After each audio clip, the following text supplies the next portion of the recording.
गुरुर्ब्रह्मा गुरुर्विष्णु गुरुर्देवो महेश्वरा गुरु साक्षात परब्रह्मा तस्मै श्री गुरुवे नमः। तस्मै श्री गुरुवे नमः। तस्मै श्री गुरुवे नमः। चलिए जयकारा लगाते हैं गुरुदेव जी का। बोलो समर्थ सतगुरुदेव संत श्री रामलाल जी सियाग की जय। जय। बोलो शिव अवतारी महायोगी बाबा श्री गंगाई नाथ की जय। जय। बोलो दशम अवतार कल की अवतार की जय। जय। बोलो सनातन धर्म की जय। जय। बोलो पलाना धाम की जय। जय। बोलो जाम सर धाम की जय। जय। बोलो काजलवास धाम की जय। जय। जय श्री गुरुदेव जय श्री दादा गुरुदेव जय श्री गुरु जय श्री दादा जय श्री गुरुदेव।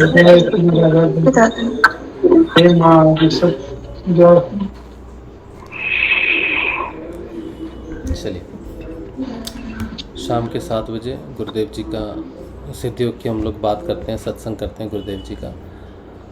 तो सबसे पहले आज से तो प्रचार शुरू हो रहा है, हो गया होगा आज तो शुरू गुजरात में आनंद में, और 6-7 दिन तक चलेगा। जो भी आसपास हैं ज़रूर जाने की कोशिश करें। बहुत ही बढ़िया काम हो रहा है गुरुदेव के लिए, इतना बड़ा प्रचार प्रसार 7 दिन के लिए लगातार।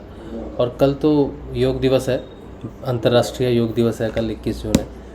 तो ज़्यादा से ज़्यादा प्रचार करें, क्योंकि कल तो लोग ज़्यादा देखेंगे योग की तरफ कि योग क्या है, हम भी कुछ योग करें। एक साल में एक ही बार करने वाले कल जागेंगे। तो आपके पास मौका है, आप किसी को जानकारी देना चाहें तो अंतर्राष्ट्रीय योग दिवस के नाम से एक छोटी सी पोस्ट बना के अपने सगे संबंधियों के साथ ग्रुप्स में, जो लोग नहीं करते उनके साथ शेयर कर सकते हैं कि आज योग दिवस है, तो आज 15 मिनट के लिए ये वाला भी योग करके देख लो। तो इस तरह से एक छोटी सी पोस्ट बनाएंगे तो हो सकता है किसी के पास पहुंच जाए, आपकी पोस्ट सही व्यक्ति के पास पहुंच जाए। तो कल तो प्रचार प्रसार करना ही है। बाकी जो चल रहा है प्रचार प्रसार, उसमें जो भी सहयोग आपका लग रहा है आप ज़रूर करें उसमें सहयोग। और काजलवास में भी गुरु पूर्णिमा का अवसर मनाया जाएगा 13 तारीख को। उसके लिए भी आप भगत भाई से बात कर सकते हैं, सहयोग कर सकते हैं वहाँ पर। और बहुत बड़ा त्यौहार है गुरु पूर्णिमा में हम सब के लिए, तो आप वहाँ पे भी सहयोग कर सकते हैं। गुरुदेव का जितना प्रचार हो, हमारा काम तो गुरुदेव की बात करना, उनका प्रचार करना, तो यही है गुरुदेव के प्रति सेवा जो हम कर सकते हैं। तो जहाँ मौका मिले प्रचार कीजिए, सहयोग कीजिए गुरुदेव के लिए, ठीक है। और सत्संग ग्रुप में मैं शेयर कर दूंगा आपको डिटेल्स काजलवास की, और आप उसको आगे शेयर कर देना, ठीक है। सत्संग ग्रुप स्पेसिफिकली उन लोगों के लिए है जो कई महीनों से लगातार सत्संग देख रहे हैं। ऐसा नहीं कि अभी 1 हफ्ता हुआ है, 2 हफ्ता हुआ है सत्संग देख रहे हैं, वो ऐसे नहीं। जो लगातार सत्संग से जुड़े हुए हैं, मुझसे नहीं, मुझसे जुड़े होने का कोई मतलब नहीं, सत्संग से जो जुड़े हुए हैं, सत्संग से जो प्रेम करते हैं, स्नेह करते हैं, उनके लिए एक ग्रुप है। वो सत्संग की ही बात होती है, रोज़ का सत्संग वहाँ अपडेट होता है। तो उसमें भी कई बार चर्चा चलती है, अच्छी चर्चा चलती है। तो अगर आप सत्संग से जुड़े हैं, काफ़ी समय हो गया आपको, लगातार सत्संग देखते हैं, लाइव नहीं देख पाते, रिकॉर्डिंग भी देखते हैं, तो वो जुड़ सकते हैं। नए साधक के लिए नहीं है वो ग्रुप्स, वो सिर्फ थोड़ा सा जो देख रहे हैं लगातार काफ़ी समय से, उनके लिए। नए साधकों के लिए दूसरे ग्रुप्स हैं, उनको ज्वाइन कर सकते हैं, और गुरुदेव की जानकारी, फ़ोटोज़, वीडियोज़ उनको उन ग्रुप्स में मिलते रहेंगे। तो कोई ना कोई ग्रुप ज्वाइन करके आप गुरुदेव की जो भी जानकारी है वो आपको मिलती रहेगी, ठीक है। अब जो नए साधक जुड़े हैं उनके लिए थोड़ी सी जानकारी, जो इस वीडियो को पहली बार देखेंगे या फिर अभी नए हैं सिद्धियोग में, उनके लिए थोड़ी सी जानकारी ये है कि गुरुदेव रामलाल जी सियाग सिद्धियोग की दीक्षा देते हैं। सिद्धियोग की दीक्षा, सिद्धियोग क्या है? सिद्धियोग एक पूर्ण योग है, एक महायोग है।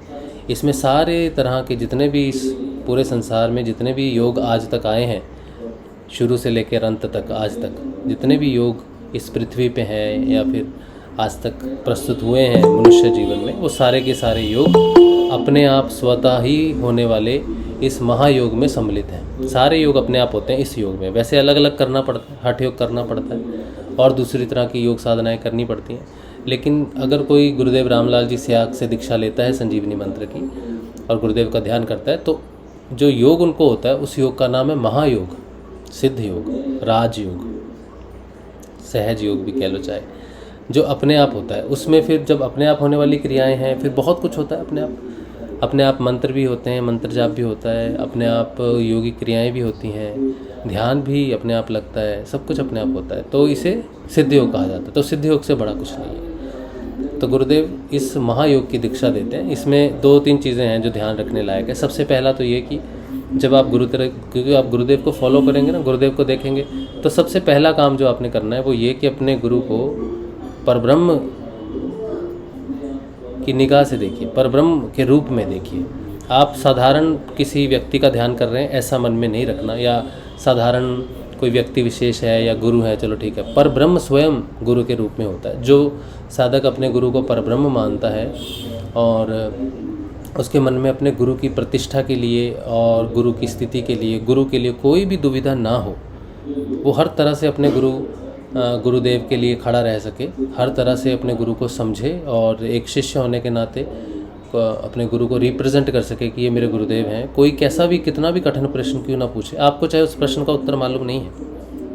कई बार लोगों को कहते हैं आपके गुरुदेव को तो चश्मा लगा है, या फिर आपके गुरुदेव तो व्हील चेयर पर बैठे हैं, या फिर आपके गुरुदेव तो खुद ही बीमार हैं। जब वो बहुत वृद्ध हो गए थे तो बीमार रहते थे उस समय, तो ये तो खुद बीमार हैं, ये कैसे किसी को ठीक करेंगे। ऐसे प्रश्न जब आपके पास आते हैं, आपको कमज़ोर पड़ने की ज़रूरत नहीं है, डरने की ज़रूरत नहीं है, क्योंकि जवाब आपने थोड़ी देना है, जवाब तो गुरुदेव ने देना है। आपके पास एक जवाब हमेशा रहना चाहिए, वो ये कि वो तो मुझे मेरे गुरुदेव की लीला लगती है। आपको अगर वो लीला को समझना है तो 15 मिनट ध्यान कर लो, अगर समझ में आए तो ठीक है, नहीं तो फिर ठीक है, जयराम जी की जो आप कर रहे हो करो, कोई ज़बरदस्ती थोड़ी है। आप 15 मिनट के लिए ध्यान करो। तो आपको सारे सवालों के जवाब मालूम होने ही चाहिए, ये ज़रूरी नहीं है। आपको किसी भी सवाल का जवाब मालूम नहीं है तो भी ठीक है, बस आपके पास एक ही जवाब है कि आप ध्यान करके देख लो, उनका स्वरूप अगर दिख जाए तो ठीक है, नहीं तो फिर जैसा आपको दिख रहा है फिर तो आपके लिए वही सत्य है। तो ज़्यादा कुछ परेशान होने की ज़रूरत नहीं है। चाहे आपके पापा मम्मी हैं, बहन भाई हैं, रिश्तेदार हैं, कोई भी है, किसी को कन्विंस करना आपकी ड्यूटी नहीं है, क्योंकि उद्धार करने वाले आप नहीं, मोक्ष देने वाले आप नहीं, इस अध्यात्म पथ पे चलाने वाले आप नहीं, गुरु हैं। वो चुनाव करेंगे आपके माता पिता का, आपके भाई बहनों का, या आपके रिश्तेदारों का, दोस्तों का चुनाव गुरुदेव ने करना है। आप तो माध्यम है, ठीक है। तो माध्यम बन के बस यही कहना है कि ध्यान कर लो। अगर कुछ नहीं पता ज़्यादा सिद्ध योग के बारे में, गुरुदेव की जीवन लीला के बारे में ज़्यादा नहीं पता, तो कोई दिक्कत नहीं है, धीरे धीरे पता चल जाएगा, ठीक है। तो उनकी पुस्तकें हैं वो पढ़नी है, धीरे धीरे होगा सब कुछ, एक दिन में आप नहीं जान जाएंगे सब कुछ। तो क्या करना है, पहले अपने दिल से सारी जो डाउट्स हैं गुरुदेव के प्रति, ठीक है, गुरुदेव के प्रति जो आपके डाउट्स हैं पहले उसको निकालना है। दूसरों के डाउट तो तब निकलेंगे जब पहले हमारे निकलेंगे। मुझे याद है जब मैं गुरुदेव जी से जुड़ा था ना, तो 5 साल तक तो मैंने वैसे ही नाम जाप ही किया और पूजाएं वगैरह करता रहा। तब मुझे उतना ज्ञान था नहीं कि गुरु क्या होता है। तो 5 साल बाद जब पूर्ण रूप से मेरी चेतना अंतर्मुखी होने का समय था, जागृत होने का समय था, जब गुरुदेव की पूर्ण रूप से कृपा मुझे समझ में आने का समय था, तब जब मैं गुरुदेव जी से आंतरिक रूप से जुड़ा, तब मुझे कुछ एक समस्याएं थी गुरुदेव के प्रति थी। जैसे ये प्रश्न है ना, गुरुदेव को चश्मा लगा है या गुरुदेव व्हील चेयर पे हैं, और गुरुदेव के नाम से भी गुण। तो मैं देखता था कि अभी जितने भी गुरु हैं सबने अपना नाम राम रखा हुआ है, हाँ, जितने भी गुरु हैं उन सबके नाम के साथ राम लगा हुआ है, तो मेरे गुरुदेव जी का भी नाम राम है। तो मैं कहता था कि जब मैं ये नाम बताऊंगा किसी को कि मेरे गुरुदेव जी का नाम रामलाल जी स्याग है, तो वो कहेंगे अच्छा वो वाले रामलाल, अच्छा वो वाले, क्योंकि बहुत सारे लोगों का नाम जो है उन्होंने राम के नाम से रखा। राम को लूटते हैं ना सारे, तो ये भय था मेरा कि मैं गुरुदेव का नाम भी बताता था ना, तो मैं कहता था हमारे गुरुदेव का नाम है श्री सियाग, गुरुदेव सियाग। अभी भी आप देखोगे ना कुछ लोग मेंशन करते हैं गुरुदेव सियाग। मन में भ्रम रहता है अपने गुरुदेव के प्रति कि कहीं हमारे गुरुदेव की तुलना कोई किसी दूसरे व्यक्ति से ना कर दे जिसका नाम ऐसा ही मिलता जुलता ही कुछ है। अब मैं किसी का नाम नहीं लूँगा, ठीक है, उसमें कोई फ़ायदा नहीं है, लेकिन आप जानकारी रखते हैं इस बारे में, जानकार हैं, तो ये चीज़ शिष्यों के मन में अपने गुरुदेव के प्रति पूर्ण मतलब जानकारी नहीं है, मतलब मन में ही अपने कुछ ना कुछ डाउट्स हैं गुरुदेव के प्रति। पूर्ण रूप से गुरुदेव को एज इट इज़ एक्सेप्ट नहीं करते हम, जैसे वो है वैसे ही। जैसे जिस कोख से हमने, माता की कोख से हमने जन्म लिया, वो छोटी है, लंबी है, नाटी है, पतली है, दुबली है, मेरी ही माँ है ना। समाज के सामने बच्चे जब थोड़े बड़े हो जाते हैं ना, तो अपने माता पिता को अपने दोस्तों के सामने आने से मना कर देते हैं कि आप मेरे दोस्तों के सामने मत आना, आपको देखेंगे तो मेरा मजाक उड़ाएंगे। हाँ, ये ज़्यादातर बच्चों के साथ होता है, सभी के साथ नहीं भी होता होगा, आप अच्छे बच्चे हो, लेकिन ज़्यादातर बच्चों के साथ होता है। इन्फीरियर कम्प्लेक्स हो जाता है अपने माता पिता को लेके। आप पुराने ख्यालात को, आप मेरे दोस्तों को ऐसे क्यों बोलते हो? अरे यार मुझे बोल लो, लेकिन मेरे दोस्तों को मत बोलो ऐसे। आप बस चुप ही रहो, आप मैं फ़ोन पे हूँ तो आप उधर चले जाओ हमारी बातें मत सुनो, मैं क्या बातें कर रहा हूँ। ऐसे तो बच्चे प्राइवेसी में चले जाते हैं, सिर्फ अपने माता पिता को रिप्रेजेंट नहीं कर पाते। तो गुरु और शिष्य भी एक बेटा पिता बेटी पिता के रूप में ही है। तो हमारे अंदर भी कुछ द्वंद्व चलते रहते हैं गुरुदेव को लेके, और द्वंद्व इसलिए होते हैं क्योंकि हमें दुनिया के लिए प्रचार प्रसार करेंगे तो वो प्रश्न पूछेंगे, और उन्होंने तो यही प्रश्न पूछने। एग्जामिनर थोड़ी पूछेगा आप क्लास 10 में पढ़ते हो तो बेटा ABCD लिख के आ जाओ, वो तो वही पूछेगा जो आपको नहीं आता, चेष्टा तो उसकी वही होगी तो प्रचार प्रसार में वही प्रश्न आपको गुरुदेव देंगे जिसमें आप वीक हो। इसलिए नहीं कि आप गुरुदेव का प्रचार करके गुरुदेव पे कोई एहसान कर रहे हो। गुरुदेव हर क्षण सिर्फ और सिर्फ आपका ही विकास करते हैं। उनको ये नहीं है कि आप किसी को बताने जा रहे हो तो आप बहुत अच्छा काम कर रहे हो। आप बताने जाओगे तो आपके रास्ते में जो मुश्किल आएगी वो गुरुदेव ने इसलिए खड़ी की है कि पहले तू तो शुद्ध हो जा बेटा, पहले तेरे को तो ठीक कर दूँ। तो गुरुदेव का एकमात्र ही मुझे लगता है संकल्प है कि जो शिष्य उनकी तरफ बढ़ता है वो क्या करता है, कैसे करता है, गुरुदेव को क्या प्रचार करता है, क्या सम्मान देता है, कैसे पूजा करता है, ये तो गुरुदेव कहते हैं ये तो बेटा चलता रहे, लेकिन वो उसी को सुधारते हैं। उसके माध्यम से हजारों लोग जुड़े क्यों नहीं, लेकिन गुरुदेव की नज़र वो जो जिसको जोड़ता है प्रथम उनको, गुरुदेव मैंने आज 10 लोग जोड़े, इनको ध्यान लग जाए, तो वो ध्यान लगेगा ही नहीं। जब शिष्य ये सोचता है गुरुदेव मेरी इज्जत का सवाल है, तो इज्जत गुरुदेव कहते हैं अच्छा तो वहाँ पे तो इज्जत का मतलब है कि आप डर रहे हो अंदर अपने गुरु के प्रति, आपकी जो अंदर में जो भावना है ना, समर्थ्य है गुरुदेव की, उस पर आपको डाउट है कि गुरुदेव मैंने 4 लोगों को जोड़ा, 2 को हिला देना, 10 लोग बैठे 1 को हिला देना गुरुदेव 10 में से, ताकि मैं कह सकूं कि 1 तो हिला और अगर कोई भी ना हिला तो फिर मुश्किल है, गुरुदेव ये कहेंगे 1 भी नहीं हिला, क्या बकवास है, तो कोई नहीं हिलेगा। क्योंकि जब साधक प्रचार करता है ना तो उसके मन में गुरु के देव के प्रति ही डाउट है, तो वो कैसे उसका काम होगा आगे जाके। क्योंकि गुरुदेव आपके अंदर से जब काम करते हैं ना तो आगे मैदान साफ होना चाहिए काम करने के लिए, लेकिन आपके डाउट्स ऐसे उनका रास्ता रोक देते हैं। तो गुरुदेव काम कैसे करेंगे? तो गुरुदेव को तो पहले डाउट हटाना पड़ेगा। तो डाउट आपके अंदर है, तो आपके अंदर जब डाउट हटाएंगे तो पहले आपको विश्वास दिलाएंगे। ऐसी बहुत सारी चीज़ें होंगी आपके जीवन में जो आपको गुरुदेव के प्रति पहले तो ये दृढ़ विश्वास दिलाएंगे कि वो है, चाहे कोई हिले नहीं हिले, चाहे मैं स्वयं ही क्यों ना हिलूँ, कुछ ना हो, कोई ध्यान नहीं, कुछ नहीं, कोई बदलाव नहीं, कुछ नहीं, लेकिन फिर भी मैं हूँ। इसे कहते हैं धारणा। धारणा इतनी सूक्ष्म होती है, इतनी सूक्ष्म रूप से हमारे अंदर परिवर्तन करती है कि हमें पता नहीं होता। इसके लिए कई वर्ष लग जाते हैं।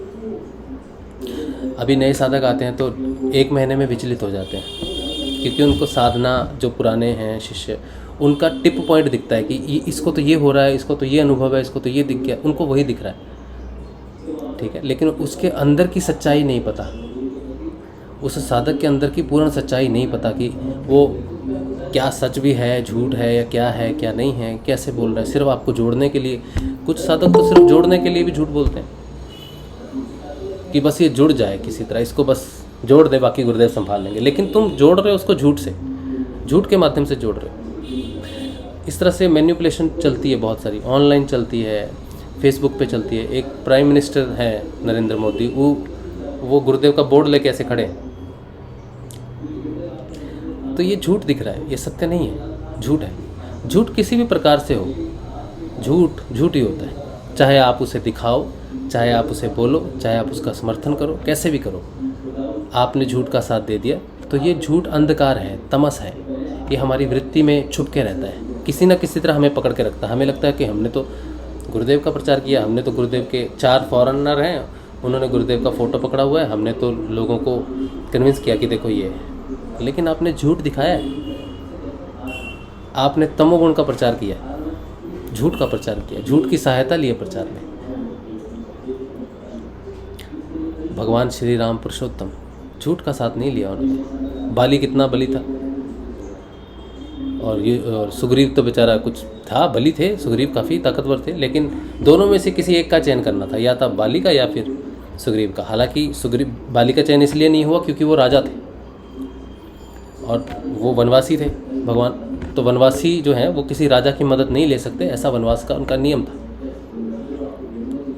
लेकिन उस समय के लिए बाली संन्यास ले सकता था और उस समय के लिए अपने भाई को राजा बना सकता था, किसी दूसरे को राजा बना सकता था, अपने बेटे को राजा बना सकता था, खुद संन्यास ले सकता था। तो ऑप्शंस बहुत ज़्यादा थी भगवान के पास, बाली के पास। लेकिन भगवान ने बाली का चयन ही नहीं किया, बल्कि उसका वध किया। जो अकेला रावण पे भारी पड़ा था उसका वध किया। भगवान ने कभी झूठ का सहारा नहीं लिया, सत्य कभी झूठ का सहारा नहीं लेता। इसी तरह से जब हम प्रचार प्रसार करने चाहते हैं तो हमारे मन में सिर्फ सच्चाई होनी चाहिए गुरुदेव जी के प्रति। कोई जो भी प्रश्न पूछे, जितना भी कठिन हमें लगे, हमें उसका आंसर पता है या नहीं पता है, उससे फ़र्क नहीं पड़ता। हमने कार्य करना कि देखिए वो तो परब्रह्म है, उनकी लीला मैं क्या जानूँ, मैं कैसे जानूँगा उनकी लीला। राम की लीला आज तक कोई जान नहीं पाया। आज तक हम रामायण पढ़ते हैं और समझने की कोशिश करते हैं कि ये उन्होंने क्या किया। 10,000 साल बाद भी जब हमें राम के रहस्य नहीं पता चले, 5,000 साल बाद हमें कृष्ण के रहस्य नहीं पता चले, तो मेरे जैसे तुच्छ कल की मानव को मेरे गुरु की माया, मेरे गुरु की लीला कैसे पता चल सकती है। अगर वो महान है तो मुझे उसके बारे में कुछ जानकारी होनी ही नहीं चाहिए। अगर वो साधारण है बिल्कुल, तो मुझे पूरी जानकारी है, क्योंकि साधारण आदमी की समझ में आ जा रहे हैं तो क्या ताकत है। तो जब उनकी लीला मेरी समझ में ही नहीं आ रही तो कितने महान होंगे। तो ज़रूरी नहीं है कि हमें हर प्रश्न का जवाब पता ही होना चाहिए, नहीं भी, बस इतना है कि आप ध्यान करके देखो, हमें महसूस होता है। अगर आपको भी होगा तो आपको अंदर से ही वो गुरुदेव जवाब देंगे। मैं कौन होता हूँ गुरुदेव की पैरवी करने वाला? गुरुदेव स्वयं आपको जवाब देंगे, अंदर से देंगे, अगर वो सत्य हैं। और इससे बड़ी पहचान क्या हो सकती है? आप ध्यान करो, गुरुदेव को पूछो, गुरुदेव आपको चश्मा क्यों लगा है? आप पूछो उनसे। अगर उनकी तस्वीर वाकई में जवाब देती है तब बताएगी आपको। आप पूछो ध्यान में उनसे, गुरुदेव आप व्हील चेयर पर क्यों बैठे हो? गुरुदेव आप बीमार क्यों हो? ये प्रश्न आप मेरे गुरुदेव से पूछो, क्योंकि मुझसे बेहतर तो वो जानते हैं। तो जो भी प्रश्न का जवाब आपको नहीं पता वो आप कहो गुरुदेव से पूछो, क्योंकि गुरुदेव ने स्वयं कहा है मेरी तस्वीर से पूछो, मेरी तस्वीर जवाब देगी। तो अगर गुरुदेव को उसको जवाब देना है, उसको जोड़ना है, तो उनकी तस्वीर उनको जवाब देगी, देना ही पड़ेगा उनको, वरना गुरुदेव के लिए मुश्किल है। तो उन्होंने जब अपने शिष्य को ढूंढना है ना, तो उसको जवाब देंगे वो, ठीक है। तो हमें सारे जवाब पता हो ज़रूरी नहीं है, हमारा अपना विश्वास पक्का होना चाहिए, हमारी यात्रा हमारे विश्वास पक्के की। अब जैसे आनंद में 1 हफ्ते के लिए प्रचार हो रहा है। अब जो गुरु भाई गुरु बहनें प्रचार करेंगी ना, वो प्रचार तो करेंगी, लेकिन असल में उस 7 दिन में अंदर, 6 दिन में अंदर उनकी धारणा पक्की होगी। ये उनकी धारणा पे काम चलेगा। उनको लग रहा है कि वो गुरु की सेवा उस तरह से कर रहे हैं कि गुरु उनको जोड़ रहे हैं, लेकिन असल में गुरु उन्हीं पे ही काम कर रहा है। वो 7 दिन में सघन कार्य होगा। जैसे ऑपरेशन चलता है, कोई लंबा ऑपरेशन चलता है, लगातार उस पर कार्य होगा, वैसे ही वो प्रचार प्रसार में लगातार साधक पे कार्य होता है। जितना मज़ा प्रचार प्रसार में आता है उतना मायूसी भी प्रचार प्रसार में आ जाती है। जब कोई जुड़ता ही नहीं, जब कोई मानता ही नहीं, जब कोई सुनता ही नहीं, तब कहते हैं यार प्रचार प्रसार हमसे तो नहीं होता। तो हमसे इसलिए नहीं हो रहा क्योंकि आप उस व्यक्ति से डायरेक्ट कनेक्ट में नहीं आ पा रहे। आपके जो खुद के द्वंद्व हैं, आपकी दुविधाएं हैं, आपके डाउट्स हैं, वही उस व्यक्ति के बीच में और आपके बीच में है। क्योंकि गुरुदेव नहीं चाहते कि पहले आप द्वंद्व में रहो तो दूसरों को बताओ। जब तक आपके खुद के द्वंद्व क्लियर नहीं होंगे, जब तक आप खुद गुड़ खाना नहीं छोड़ते, तब तक आप दूसरे को गुड़ छोड़ने के लिए नहीं कह सकते। तो मैं किसी को कहूँ मेरे गुरुदेव परब्रह्म है, तो इसका यकीन पहले मुझे होना चाहिए। वो कैसे होगा? वो धीरे धीरे धारणा पक्की होती है। इसीलिए धारणा, ध्यान और समाधि ये सूक्ष्म अंग है। यम, नियम, आसन, प्राणायाम, प्रत्याहार, ये तो गुरुदेव कहते हैं ये तो अपने आप ही हो जाएंगे, इसमें तुमने कुछ नहीं करना है। तुम्हारा कहीं कुछ करने का है तो तुम्हारे डाउट्स को क्लियर करना है। तुम्हारी दृष्टिकोण में मैं कौन हूँ या तुम्हारी दृष्टिकोण मेरे प्रति कैसी है, वो तुम्हारा कार्य है। वो शिष्य का कार्य है अपने गुरु के प्रति जागरूक होना, अपने गुरु के प्रति जानकारी हासिल करना, अपने गुरु को जानना। वो शिष्य का कार्य है। गुरु बुलाता है, आओ बेटा तू एक काम कर, तू 10 दिन सिर्फ झाड़ू लगा, फिर उसके बाद बर्तन धोना, तो फिर उसके बाद ये करना। अब गुरु तुमसे कुछ करवा रहा है, लेकिन हम कहेंगे गुरुजी हम तो आपके पास बैठ के ध्यान करने आए हैं और आप मुझे 4 लोगों को ध्यान करा रहे हो, मुझसे झाड़ू लगवा रहे हो। तो गुरु चाहता है कि पहले तुम समझो कि गुरु खुद क्या है, स्वयं क्या है। तो धारणा हमारा विषय है।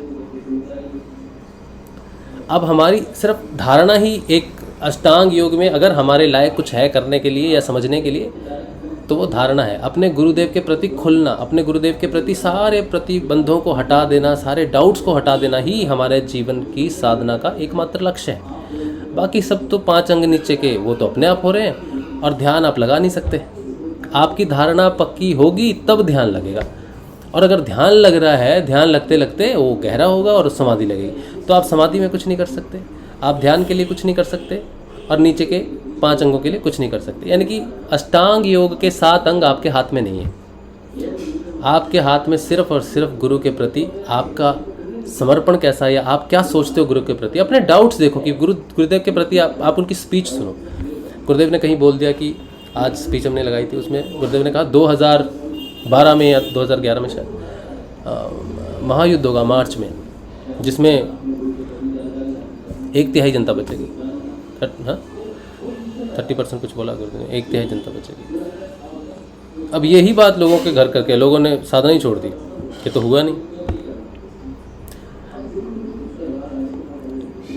ऐसी बहुत सारी चीज़ें हैं जो गुरुदेव की आपको समझ में नहीं आएंगी, लेकिन वो सही है। जिस दिन आपके पास गुरु को समझने का, गुरु के वाणी को, गुरु की चेतना थोड़ी उठेगी ना, उस दिन आपको समझ में आएगा कि युद्ध हो कहाँ रहा है। 2011 में जिस युद्ध की बात हुई, वो युद्ध शुरू कहाँ से हुआ और उसका अंत कब होगा। युद्ध 2012 में शुरू तो हुआ, लेकिन उसका अंत कब होगा। 2028 में होगा, 2026 में होगा, 2030 में होगा। अंतिम विश्व युद्ध है, 1/3 जनता बचेगी, तो फिर 2/3 जनता जो ख़त्म होगी, क्या एक दिन में ख़त्म होगी, 10 दिन में होगी, 50 दिन में होगी, 100 दिन में होगी, 10 साल में होगी, 20 साल में होगी, 50 साल में होगी, 100 साल में होगी। ये कहाँ मेंशन है? कौन सा सूक्ष्म युद्ध कहाँ शुरू हुआ, कैसे बचा है, कौन बचा? बहुत सूक्ष्म बातें हैं प्रकृति की। गुरु की वाणी कहाँ से शुरू होती है, कहाँ उसका अंत होता है, इसका नहीं पता चलता हमें। और प्रकृति जो है ना, ये बहुत बच्चों की तरह हमें प्रेम करती है और बहुत ग्रेस मार्क्स देती है कि चलो छोड़ दो बच्चे को, छोड़ दो, कोई बात नहीं। हमारा जो भारतवर्ष है उसमें कितने संतों ने, आत्माओं ने जन्म लिया, पवित्र आत्माओं ने, लेकिन उसके बाद भी इन्वेजन हुई, मुग़ल आए, बर्बाद किया, सनातन धर्म को मिटाने की पूरी कोशिश की। पूनम,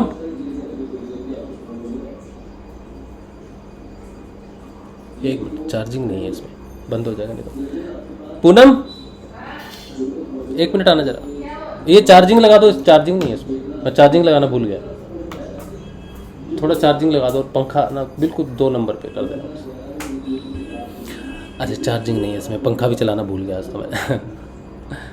तो मैं क्या कह रहा था, हाँ मुग़ल आए, मुग़लों ने इन्वेजन की और कितना कुछ बर्बाद किया है। और वो कृष्ण जो सिर्फ धर्म के साथ ही जुड़े रहते, धर्म के साथ ही खड़े रहते, कितना कुछ सहा इसलिए कि पिता है। उसके बाद अंग्रेज आए और बची कुची कसर अंग्रेज़ों ने निकाल दी,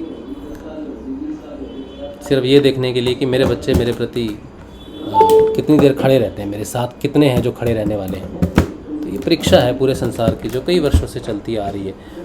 और ये वही 2/3 है जो बार बार जन्म लेंगे, जो मुग़ल थे, जो अंग्रेज़ हैं, जो वो हैं, जो पश्चिम देश हैं, जिन लोगों ने धर्म को ख़त्म करने की कोशिश की है। वो चुनाव कैसे होगा उनका? एक ही जन्म में तो उनको नहीं होगा ना, उनके कई जन्मों के हिस्से हैं जो उनको इस महाप्रलय का ग्रास बनाएंगे। एक ही जन्म में नहीं है कि कोई है। एक दिन भगवान जो हमारे अंदर जो गुण और अवगुण है ना, ये प्रकृति के 3 गुणों से आते हैं और प्रकृति भगवान से उत्पन्न होती है। तो जब हम किसी को कहते हैं, किसी साधु को कहते हैं ये बड़ा सहनशील है, बुद्ध को कहते हैं ये बड़ा सहनशील व्यक्ति है, बड़ा नम्र व्यक्ति है, लेकिन वो नम्रता और सहनशीलता आई कहाँ से?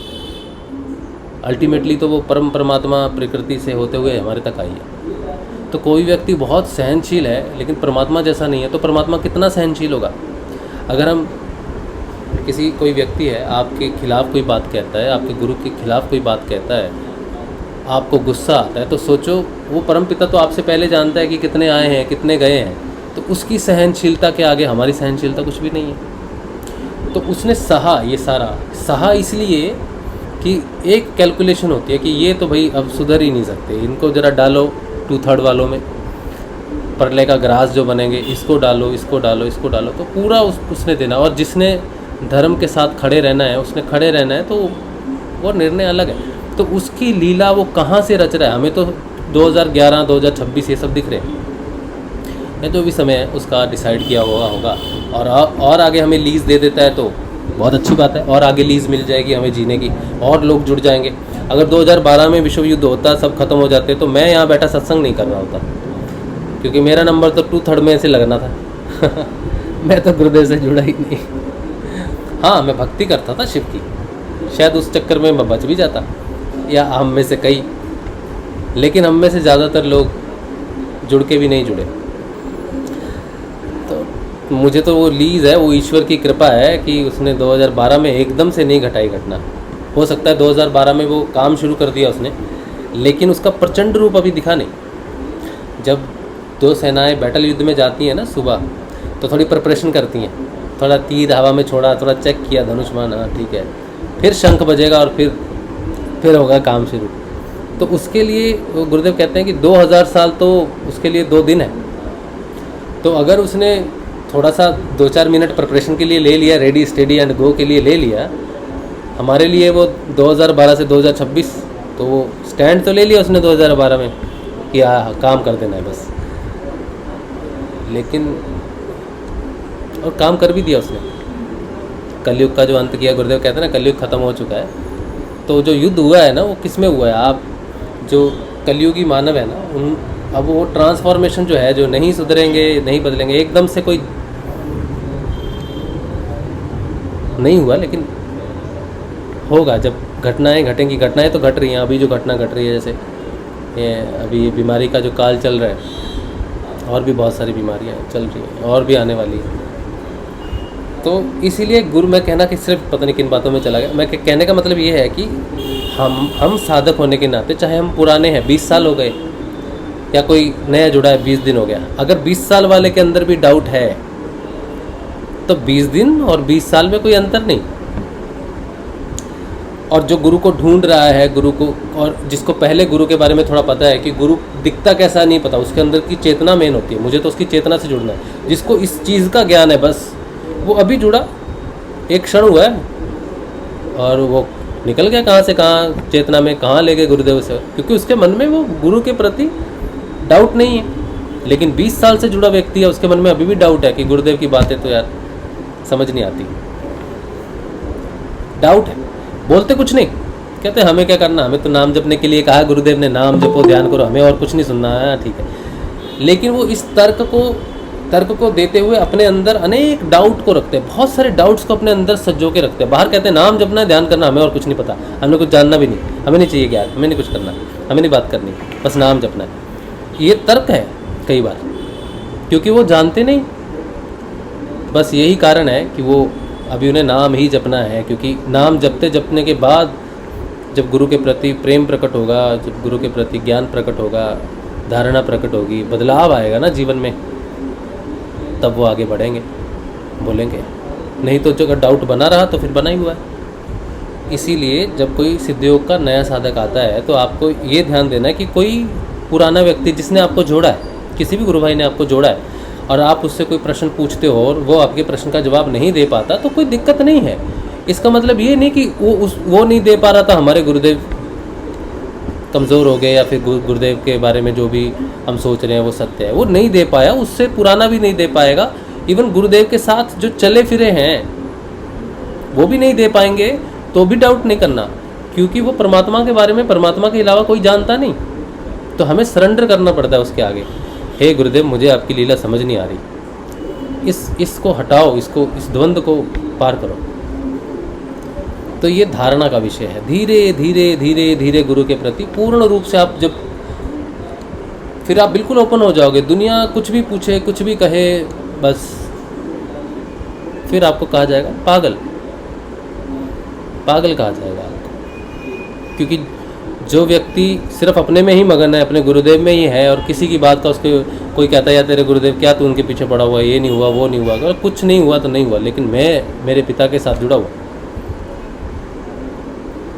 ज़रूरी नहीं है सबके पिता, जैसे हमारे भौतिक पिता होते हैं, ज़रूरी नहीं सबके पिता पढ़े लिखे हों और वो पढ़ाई में उसका सहयोग कर पाएँ। ज़रूरी नहीं सबके पिता बहुत अच्छे किसी नौकरी हैं, पेशेवर हैं, या फिर कोई बहुत बड़े बिजनेसमैन है, उसको धन में सहायता कर पाए। दूसरे दोस्त का पिता धनी है, वो उसको धन में मदद करता है। किसी का पिता पढ़ा लिखा अच्छा है, उसको पढ़ाई में मदद करता है। किसी का पिता किसी तरह मदद करता है। किसी का पिता बेचारा कुछ भी नहीं कर पाता। तो पिता है, उससे प्रेम करना, तो क्योंकि वो मेरा पिता है तो मैं उससे प्रेम कर सकता हूँ ना। कोई मुझे कहे तेरा पिता पढ़ा लिखे नहीं है और मेरे पिताजी हैं, तेरे पिताजी धनी नहीं है तो क्या करेगा जीवन में, कुछ नहीं कर सकता। उनका आशीर्वाद, तो पिता का आशीर्वाद से बड़ा ना धन है, न विद्या है, न कुछ नहीं है। पिता के आशीर्वाद से बड़ा तो कुछ भी नहीं है। तो पिता कैसा भी है, उसका आशीर्वाद मिलना चाहिए। तो हमारे गुरुदेव के प्रति आप, अपने गुरुदेव के प्रति आप डाउट कुछ भी मत रखो किसी भी प्रकार का। प्रचार प्रसार करने जाते हैं ना, तो आपसे प्रचार प्रसार करवाने का मतलब ही यही है कि आपके मन में कोई डाउट है तो उसको क्लियर करना है गुरुदेव ने। कई लोग सोचते हैं हम प्रचार प्रसार नहीं कर पाते, क्यों नहीं कर पाते। कुछ करते हैं तो उनके मन में डाउट रहता है। बहुत लोग हैं जो कहते हैं जुड़ते नहीं हैं, प्रार्थना करते हैं गुरुदेव एक को हिला दो, दो को हिला दो, गुरुदेव कुछ भी चमत्कार कर दो, एक को हिला दो, बाकी बाद में कुछ ना हो, बस मेरी इज्जत रह जाए। तो ये धारणा कच्ची है, खुद यकीन नहीं है हमें गुरुदेव पे। ये और ये जो अध्यात्म का पथ है, अध्यात्म का मार्ग है ना, ये वैसा नहीं है जैसा हम सोचते हैं। अब देखो किसी की बीमारी ठीक नहीं हो रही, बहुत वर्ष हो गए ध्यान कर रहा है, आध्यात्मिक प्रोग्रेस हो रही है, लेकिन बीमारी ठीक नहीं हो रही, और गुरुदेव ने कहा है भाई बीमारियां ठीक होंगी इससे सारी। अब बस ये एक जगह पे वो अटक जाता है कि मैं तो 2 साल से कर रहा हूँ, 5 साल से कर रहा हूँ, 3 साल से कर रहा हूँ, लेकिन मेरी बीमारी ठीक नहीं हो रही। कैंसर ठीक हो गया किसी का किसी की कोई प्रॉब्लम ठीक हो गई है, किसी का हेपेटाइटिस ठीक हुआ है, किसी का थायराइड ठीक हुआ है, किसी को कोई प्रॉब्लम थी छोटी बड़ी, लेकिन मेरी प्रॉब्लम इतनी बड़ी तो हो नहीं सकती कि ठीक नहीं होगी। अब ये जो बात है कि ठीक नहीं हो रही वो इसलिए नहीं हो रही कि एकमात्र वही चीज़ है जो आपके आध्यात्मिक रास्ते में आपकी बैसाखी है। आपकी मदद सिर्फ वही चीज़ कर सकती है जो ठीक नहीं हो रही, क्योंकि एकमात्र वही एक ऐसी चीज़ है जो गुरुदेव ने चुन ली है कि इसके माध्यम से ही मैं तेरी धारणा पक्की करूँगा। अब देखना ये है कि तू मेरा चुनाव करता है या तू ये सोचता है कि ये बीमारी ठीक हुई तभी गुरु है। अगर ये बीमारी ठीक नहीं भी हुई चल, तो उसके बाद तेरी दृष्टिकोण मेरे प्रति क्या रहता है। एकमात्र एक बीमारी ठीक नहीं होगी, सब ठीक होगा, वो नहीं ठीक होगी सिर्फ इसलिए, और मृत्यु नहीं होगी। जीवन में थोड़े कष्ट आएंगे, उसकी वजह से प्रॉब्लम होगी, ताकि आप थोड़े तिल मिला जाओ, थोड़े से इस और आ जाओ कि गुरुदेव ये क्या हो रहा है, गुरुदेव ठीक नहीं हो रहा, ये है वो। बस आपको तिल मिलाना है, वो चीज़ आपको परेशान करेगी। आपको लग रहा है कि गुरुदेव देख नहीं रहे, समझ नहीं रहे, ये ठीक नहीं हो रही बीमारी। ये बीमारी भी हो सकती है, आपकी भौतिक समस्या भी हो सकती है, आपके रोज़गार से जुड़ी हो सकती है, आपके किसी भी कोने से जुड़ी हो सकती है। एकमात्र वही है जो आपके लिए सबसे बड़ी दवाई है, आपकी धारणा। गुरुदेव कहते हैं मैं तुम्हें रोग मुक्त नहीं, मैं तुम्हें जीवन मुक्त करने आया हूँ। तो अगर वो रोग ठीक हो गया, अगर वो समस्या ठीक होगी, तो उसके बाद ऐसी कोई समस्या ही नहीं है, ऐसी कोई बात ही नहीं है जिसके मुकाबले जो इतनी बड़ी हो जीवन में कि उससे बड़ा कुछ ना हो। तो जब वो कितनी बड़ी समस्या, उससे बड़े गुरुदेव आपके लिए हो जाएंगे। गुरुदेव ये तो नहीं चाहिए, हाँ ठीक है, जैसा भी हूँ, आप जैसे भी हो मेरे हो, अब कुछ नहीं चाहिए। ये धारणा पक्की करने के लिए ये जो बीमारियां हैं, ये जो मुसीबतें हैं, ये क्षणिक हैं। आपके लिए 5 साल, 10 साल, 20 साल, 50 साल भी होगी, चलो, लेकिन 50 साल भी क्षणिक हैं उस धारणा के आगे जो आपको मुक्त करेगी, जो आपको मोक्ष देगी। उसके लिए सारी समस्याएं चाहे पूरे जीवन ही क्यों न चलती रहे, वो क्षणिक है, क्योंकि उसके अलावा और कोई मार्ग ही नहीं है आपकी धारणा को पक्का करने का। छोटी छोटी समस्याओं में कभी गुरु के प्रति धारणाएं पक्की नहीं होती। आज मैं परीक्षा देने गया और मुझे सारे जवाब पता चल गए, और एक कहता है आज मैंने गुरुदेव की फ़ोटो रखी, गुरुदेव को नमस्कार किया, गुरुदेव को प्रार्थना की और गुरुदेव पास करा दो, एक भी क्वेश्चन नहीं आया, एक भी तुझे गुरुदेव कैसे बता रहे हैं, मुझे तो बता ही नहीं रहे और मुझे तो सारे क्वेश्चन गुरुदेव ने बताए और मुझे एक भी नहीं बताया। एक और तो और मेरे को तो टीचर के सामने बिठा दिया कि मैं मुंडी भी घुमा ना सकूं इधर उधर। अब ये दोनों है, एक के पास एक विषय है कि मेरे गुरुदेव ने सब कुछ कर दिया, अभी मुसीबत का सामना नहीं किया उसने, एक ने कर लिया, उसके बाद भी वो घर जाके कहे गुरुदेव आपकी कृपा हुई, आज मैं फेल अब मेरे केस में मैं ऐसे ही करता था, कोई समस्या आती थी तो मैं गुरुदेव को बस यही कहता है आपकी अनंत कृपा से आज टाइम फिस, आज बेड़ा गर्क हो गया तो आगे कौन सा क्या प्लान है, कौन सा गड्ढा है जिसमें गिरना है, उसके लिए मैं तैयार हूँ प्रभु, चलो क्योंकि जीवन की महिमा, जीवन की लीला अपने सारथी को, अपने गुरु को, अपने पिता को पहचानने की है, ना कि हमारी समस्याएं सारी ठीक हो जाएं और हम पूरा सुखी जीवन जी रहे हैं। तो हमने तो अभी कुछ देखा नहीं, हमने उस गुरु के प्रति धारणा का सूक्ष्म अंग जाना ही नहीं है। तो ज़्यादातर लोग जो हैं ये मुझे मैंने गुरुदेव से प्रार्थना की, आज तो मैंने जिसे करुण प्रार्थना कहते हैं ना, बड़ी करुण प्रार्थना मैंने गुरुदेव से की। मैंने कहा गुरुदेव कितने लोग हैं, कितने सारे लोग हैं जो जुड़ रहे हैं, लेकिन कुछ एक है जो किसी ना किसी की वो चीज़ अटकी हुई है, उसका कारण क्या है, उसका रीज़न क्या है, क्यों अटकाते हो? तो आप हो जानते हैं, सब जानते हैं, हम जानते हैं, कोई जाने ना जाने, मैं तो जानता हूँ कि मैं सत्संग करने बैठता हूँ, मैं संसारिक बुद्धि के रूप में बिल्कुल शून्य व्यक्ति हूँ, मतलब गंवार जिसे कहते हैं, पढ़ा लिखा गंवार, वो पढ़ा लिखा गंवार हूँ मैं। मेरी बुद्धि नहीं चलती किसी भी काम में। मैं कोशिश करता हूँ बहुत कुछ करने की, लेकिन हर काम उल्टा होता है मेरे से जब मैं बुद्धि का प्रयोग करके करता हूँ। रिसेंटली मैंने सोचा, मैंने गुरुदेव के लिए टेबल बनाना था, जिस टेबल पे अभी कंप्यूटर रखा हुआ है ना, ये टेबल मैंने गुरुदेव के लिए बनाना था। तो मैंने कहा बड़ा आसान सा है, एक पाया इधर, एक पाया इधर, एक पाया इधर, ऊपर लगा दिया और उसको पेंट कर देंगे, बन गया टेबल। तो मैं एक ही प्लाई लेके आया, सिर्फ एक प्लाई। मैंने कहा एक ही प्लाई में हो जाएगा, दूसरा नहीं लाएंगे। तो मैंने जोड़ा इसको, लेकिन ये टेबल इतना मतलब अजीबो गरीब है, इसका डिज़ाइन अगर कोई आर्किटेक्ट देख ले तो नमस्कार करे कि अगर कोई गंदे डिज़ाइन की कोई एग्जीबिशन लगे तो इसको फर्स्ट प्राइज़ मिलेगा। इतना ख़राब डिज़ाइन इस टेबल का है। कभी दिखाऊंगा मैं आपको, आज नहीं कभी दिखाऊंगा। मतलब मैं इंजीनियर हूँ, बुद्धि पढ़ाई लिखाई में मैंने कहीं की हुई है थोड़ी बहुत, लेकिन बुद्धि मेरी चलती नहीं फिर भी। और फिर मैंने डिसाइड किया, हमने छोटा सा एक कूलर है, छोटा सा वाटर कूलर है, उसको रखने के लिए सिंपल टेबल बनाना था। छोटा हो गया थोड़ा, टेबल बनाना था, उसका मैंने टेबल बनाया और हम हंसे बहुत। जब वो कंप्लीट हो गया टेबल तो हम देख के हंसे कि अगर दुनिया में वाहियात टेबल होंगे तो ये टेबल वाहियात टेबल में होगा। बड़ा सिंपल बनाना है, लेकिन वो इतना कॉम्प्लिकेटेड है। उसकी टांग किधर जा रही है, उसकी सपोर्ट नहीं है, उस पर जब रखते हैं कूलर तो कूलर ऐसे ऐसे हिलता है उसकी सपोर्ट किधर जानी थी। और जब हम बना रहे थे, जब मैं बना रहा था तो मैंने अभय को कहा, मैंने कहा देख आपको अपने को जोड़ना है।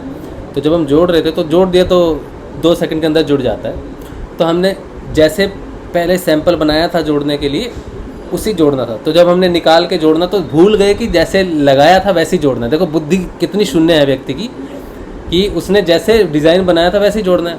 लेकिन वो पाइप है, पीवीसी का है, तो हमने कहा पाइप तो जोड़ में जोड़नी है, तो पाइप को जोड़ में जोड़ा, लेकिन वो उसका मुंह किधर चला गया, इसका मुंह इधर चला गया और जब हम देख रहे हैं तो जोड़ नहीं रहा कि क्या हो गया समस्या। अब ये कालिदास तो बेचारा वो बैठा था, काट रहा था पेड़, हमारी बुद्धि तो उससे भी गई गुजरी है तो मेरा कहने का क्या अर्थ है कि हम जब गुरुदेव से, ये मैंने अपनी एग्जांपल इसलिए दी है क्योंकि मेरे से बेहतर बुद्धिहीन व्यक्ति नहीं मिला मुझे, मैं ही दिखा सबसे बेवकूफ़ मुझे। तो गुरुदेव से मैंने जब प्रार्थना की, गुरुदेव को कहा कि गुरुदेव सब कष्ट में है, क्या लीला है। करो उद्धार करो, सत्संग में आते हैं, सब आते हैं, सत्संग से जुड़े हुए हैं, सत्संग को सहायता कर रहे हैं और मुझे बड़ा फील भी होता है। तो क्या है, क्यों? तब आज सत्संग में देखो, ये प्लान नहीं था कुछ भी। सत्संग के पहले की प्रार्थना मैं बता रहा हूँ, जब मैंने यहीं पर बैठ के प्रार्थना की गुरुदेव से कि हर लो प्रभु, दुख हर लो, सबका हर लो, सत्संग से जुड़े हुए हैं, आपके लिए आते हैं, आपका कार्यक्रम करते हैं, सब हर लो, दुख हर लो। और भी हैं 2-4 गुरु भाइयों से बात हुई, बहन से बात हुई, एक उनसे बात हुई मेरी, तो दुखी हैं। तो अब समझ में आ रहा है कि बात दुख की है ही नहीं। बात जिस दुख से हम जा रहे हैं या तुम सब जा रहे हो, इसकी तो है ही नहीं। तुम्हारे पास तो समय बहुत कम है बेटा। तुम्हारे पास बीमारियां ठीक होके जीवन में वापस हर्षोल्लास करने का समय नहीं है। तुम्हारे पास धारणा पक्की करने का समय बहुत कम है, और इस धारणा को पक्का करने में कई जन्म लग जाते हैं। वैसे ही थोड़ा साधु लोग कहते हैं इस जन्म में मैंने हृदय चक्कर पार किया, अगले जन्म में मैं यहाँ पर पहुँचा हूँ, ये मेरा आखिरी जन्म है, फिर मैं यहाँ पहुँचूँगा। यात्रा कई जन्मों तक चलती है। माँ पार्वती को जानते हो आप? माँ पार्वती ने शिव तक पहुँचने के लिए 108 जन्म लिए, 108। माँ पार्वती की बात कर रहा हूँ। आप पढ़ो, शिव के बारे में आप पढ़ोगे ना, माँ के बारे में बात होगी। वो 108 वो मुंड मालाएँ पहनी हुई हैं भोलेनाथ ने। तो उनसे पूछती है ये कौन है? बोला ये तुम्हारे सर हैं, जो तुमने जन्म लिया ना वो है। तो स्वयं माँ पार्वती को उस परम पिता के योग तक पहुँचने के लिए कितने जन्म लेने पड़े, तो हम कौन है? और हमारे लिए सबसे आसान है कि 8 अंगों में से 7 अंग तो हमारे हिस्से के ही नहीं है, सिर्फ एक है, ओनली 1। नहीं तो जन्म लेना पड़ता हठ योग में, यम सिद्ध करो, नियम सिद्ध करो, प्राणायाम करो, योग करो। अब किसी को कमर की प्रॉब्लम होगी मेरी तरह, स्पॉन्डिलाइटिस, अब उसका तो आसन सिद्ध होना मतलब इस जन्म की बात ही नहीं है। उसको तो सोचना पड़ेगा, अब तो आसन तो अगले जन्म में लगेगा प्रभु। शीर्षासन लग नहीं सकता, पूरी स्पाइन जुड़ी हुई है, कभी नहीं लगेगा। और जो आप कहते हो पेट चिपक जाएगा, पेट से, मेरे को तो पेट में प्रॉब्लम है, मेरे को चिपकेगा तो मेरे को और दिक्कत हो जाएगी। और कहते हैं जलंधर बंद लगेगा, जलंधर बंद लगेगा कैसे? क्योंकि मेरे को सर्वाइकल है, चेस्ट की जो पसलियाँ हैं वो जुड़ी हुई हैं, पूरी रीढ़ की हड्डी जुड़ी हुई है। तो मुझे तो आसन लगने का सवाल ही पैदा नहीं था, मेरा तो कुछ हो ही नहीं सकता। तो मेरे लिए एक ऑप्शन बचती है, धारणा पे काम कर। तू आसन छोड़ दे, आसन वासन छोड़ दे, तो अपनी धारणा पे काम कर। यम नियम आसन प्राणायाम प्रत्याहार, ध्यान और समाधि छोड़ दे, धारणा पक्की कर मेरे प्रति कि मैं कौन हूँ, मैं क्या हूँ, और तेरे और मेरे बीच में क्लियर कर ले वातावरण बिल्कुल, ताकि कम्युनिकेशन डायरेक्ट हो सके, तेरे सारे डाउट क्लियर कर दे। तो आज जो डाउट है वो ये था कि हम दुखी क्यों हैं, हमारे दुखों का कारण तू तो पर ब्रह्म है, तेरे नाम से सब कुछ ठीक होता है, तो ये क्यों नहीं ठीक हो रहा? तो बोला सब हो रहा है, सब हो रहा है। धारणा पक्की करने के लिए ही तुम्हारे कष्ट हैं, या जो भी कष्ट है, इसके अलावा कोई चारा है नहीं। बाकी सारे अंग तो सिद्ध हो जाएंगे, धारणा को सिद्ध करना ये तुम्हारा ही विषय है, और उसको भी सिद्ध मैं कर रहा हूँ क्योंकि तुम मेरे साथ हो अपने दुख में। तो वो जो करुण प्रार्थना गुरुदेव के प्रति मैंने सेशन से पहले की थी ना, हमेशा मुझे जवाब मेरे सत्संग में मिलता है, इसी सत्संग में मिलता है। मेरे मुख से ही मुझे मेरा प्रश्न का जवाब मिलता है, वही आपका होता है कि हमारे दुखों का कारण या हमारा ध्यान नहीं लग रहा ना, किसी का ध्यान नहीं लग रहा, किसी को क्रिया नहीं हो रही। ये एक ही विषय है आपका गुरुदेव के प्रति धारणा पक्की करने का। हो सकता है आपके जीवन में कोई और दूसरी ऐसी समस्या ना हो, और अब बहुत अच्छी बात है, नहीं है, सिर्फ ध्यान नहीं लगना इस व्यक्ति का। और ये ध्यान 5 साल नहीं लगेगा, 10 साल नहीं लगेगा, 20 साल भी नहीं लगेगा। बस वो जिस दिन उसने सोच लिया कि ध्यान गया कुएं में, क्या लगता है क्या नहीं होता है, कुछ नहीं होता, पक्का हृदय से। लोगों को बोलने के लिए नहीं कि मेरा ध्यान नहीं लगता मुझे परवाह नहीं, बोलते हैं लोग कि मेरा ध्यान नहीं लगता मुझे परवाह नहीं, नहीं लगता तो नहीं लगता, बोलते हैं, लेकिन अंदर में वो खींच रहती है। मैंने देखा है, मैंने ऐसे गुरु भाई हैं जो बात करते हैं, बोला कितना कुछ करने के बाद, वो एक गुरु भाई हैं हमारे ऑस्ट्रेलिया में रहते हैं, वो कहते हैं 7.5 साल ध्यान करने के बाद ध्यान नहीं लगा तो रोए। 7.5 साल नहीं लगता तो नहीं लगता, नाम तो जप रहे हैं ना, नाम तो जप रहे हैं ना। इस तरह से 7 साल बाद जब सहा नहीं गया तब रोए कि ध्यान नहीं लगा। फिर ध्यान लगा, पहली बार ध्यान लगा, मतलब ध्यान लगा मतलब क्रिया हुई, ध्यान नहीं क्रिया हुई। तो हमारे अंदर हम कई बार इतना सूक्ष्म रूप से वो अड़चन रह जाती है कि हमें बाहर से लगता है कि हमें फ़र्क नहीं पड़ता हम गुरुदेव से, लेकिन वो हमें अंदर अंदर कचोटती है। वो एक बीमारी हमें अंदर अंदर कचोटती है, क्योंकि वो बीमारी गुरुदेव से बड़ी है हमारे लिए। हमें हमारा मकसद उस बीमारी से दूर होना है, हमारी उस भौतिक समस्या से आगे निकलना है, लेकिन वही एक हर्डल है जो मेरे लिए सबसे बड़ी है। गुरुदेव वहाँ पे बड़े नहीं हैं। तो जहाँ गुरुदेव बड़े नहीं हैं, कोई भौतिक समस्या बड़ी है, कोई शारीरिक समस्या बड़ी है, या कोई भी ध्यान नहीं लग रहा वो समस्या बड़ी है, वो प्रश्न बड़ा है गुरुदेव के प्रति, वो प्रश्न है, क्वेश्चन मार्क है कि ये नहीं हो रहा, वो क्वेश्चन मार्क ही है, उसको हटना है और वो ऐसे ही हटना है। बस वो नाम जपने से, गुरु के प्रति जुड़े रहने से उसको कितना वर्ष लगते हैं वो डिपेंड करता है। जिस दिन वो क्वेश्चन मार्क हट गया, जिस दिन वो प्रॉब्लम छोटी और गुरुदेव बड़े हुए, उसी दिन कल्याण है, उसी दिन धारणा का काम हो गया। और जिस दिन व्यक्ति की धारणा पक्की हो गई तो वो कितने दलदल में है, क्या बीमारी है, वो कृष्ण के लिए कोई मायने नहीं रखती। कोई समस्या उसके लिए, ऐसी कोई समस्या नहीं जो उसको ठीक नहीं कर सकता। लेकिन प्रॉब्लम ये है कि वो बड़ा होना चाहिए उस समस्या से, क्योंकि अगर समस्या बड़ी है और मेरे को गुरु मेरा छोटा लग रहा है, अब मैं कहूँ कि मैं गुरुदेव जुड़ा हूँ, मेरे को अल्सरेटिव कोलाइटिस है 2001 से, आज भी है, बीच में ठीक हो जाता है, बिल्कुल पता नहीं चलता है, फिर आ जाता है पता नहीं कहाँ से राक्षस की तरह। और फिर मैं सोचता हूँ प्रभु कितना, कब? तो ये पता है कि वो आ गई और मेरा प्रश्न उठा, मैं कब ठीक हो जाऊंगा, या मुझे ये प्रॉब्लम है, मैं कब ठीक हो। आ गया ना प्रश्न, कब तो आया ना। अगर आ भी जाता तो मैं कहता ठीक है कोई बात नहीं, साधना में है। लेकिन वो चेक कर लेता है, दबाता है निकालता है, दबाता है निकालता है, तो वो धारणा पक्की देखता है कि कब है जब तुझे इस पर असर नहीं पड़ता इस चीज़ का। तब ज्ञान तो सबको हो जाता है, आज मैं बोल रहा हूँ ये ज्ञान ही है, लेकिन इसकी धारणा कब होगी, इस ज्ञान की आपको धारणा कब होगी, ये तो डिपेंड करता है आप पे समय के साथ। जब वो मुसीबत आएगी, जब प्राणों पे बन आएगी, या बीमारी या भौतिकता इतनी परेशान करेगी कि जीना दुश्वार हो जाएगा, तब पता चलेगा कि आप उस प्रॉब्लम से सच में मायूस हो गए। क्या आपकी खुशी, आपका गुरु से जुड़ाव, लगाव, आपका गुरु के शिष्य होने का वो और आज कि मैं उनका शिष्य हूँ, प्रभु के साथ जुड़ा हूँ, वो क्या ख़त्म हो जाता है? तो वो आपकी परीक्षा लेगा उस समय, जिस समय वो हावी होगा, उस समय आप उस आनंद में रहते हो कि नहीं रहते हो। इसके लिए एक एग्जांपल आप देखना, एक इस्कॉन के जो संस्थापक हैं श्रीला प्रभुपाद जी, उनका एक अंतिम वीडियो है, वो डेथ बेड पे हैं और उनकी प्राण निकल रहे हैं। उस समय वो ट्रांसलेट कर रहे हैं गीता को, अंतिम सांस में वो अपना कार्य कर रहे हैं ट्रांसलेशन का, और उनके जो शिष्य हैं वो लिख रहे हैं कि हमारे गुरुदेव क्या बोल रहे हैं। ये उनका अंतिम वीडियो है, सबसे प्रेरणात्मक वीडियो है वो, कि अंतिम समय में उनको ये चिंता नहीं है उनके प्राण निकल रहे हैं। हालांकि आदमी 90 साल का हो जाए, 100 साल का हो जाए, 150 साल का हो जाए, लेकिन जब उसके प्राण निकलने वाले होंगे, अरे भाई मेरी जायदाद किसको लिखनी है, मेरे बच्चे कहाँ हैं, ये कहाँ है वो उसको चिंता है। लेकिन एक सच्चे शिष्य को जो भगवान के प्रति है, पूरा निष्ठावान है, वो उसी का कार्य कर रहा है, अंत में भी ट्रांसलेशन कर रहा है। और ट्रांसलेशन इतनी खूबसूरत कि उससे जुड़ो जो सकारात्मक है। सकारात्मकता ही बदलाव लाती है। सकारात्मकता के विषय में वो कुछ बोल रहे हैं, मुझे पूरा याद नहीं, लेकिन मैं तो ये देख रहा था कि ये अंतिम सांसें हैं और इसमें उनको कोई चिंता नहीं, उनका चेहरा बस वो बोल रहे हैं, लिखा रहे हैं। इससे ये होता है मृत्यु का साक्षात्कार, वरना लोग तो पहले ही मर जाते हैं मृत्यु से। तो हमारे लिए हमारे गुरु के प्रति एक ही धारणा का ही एक अंग है जिसे हमें पक्का करना है। उसको पक्का करने के लिए हमारी समस्याएं ही हमारी सहायक है।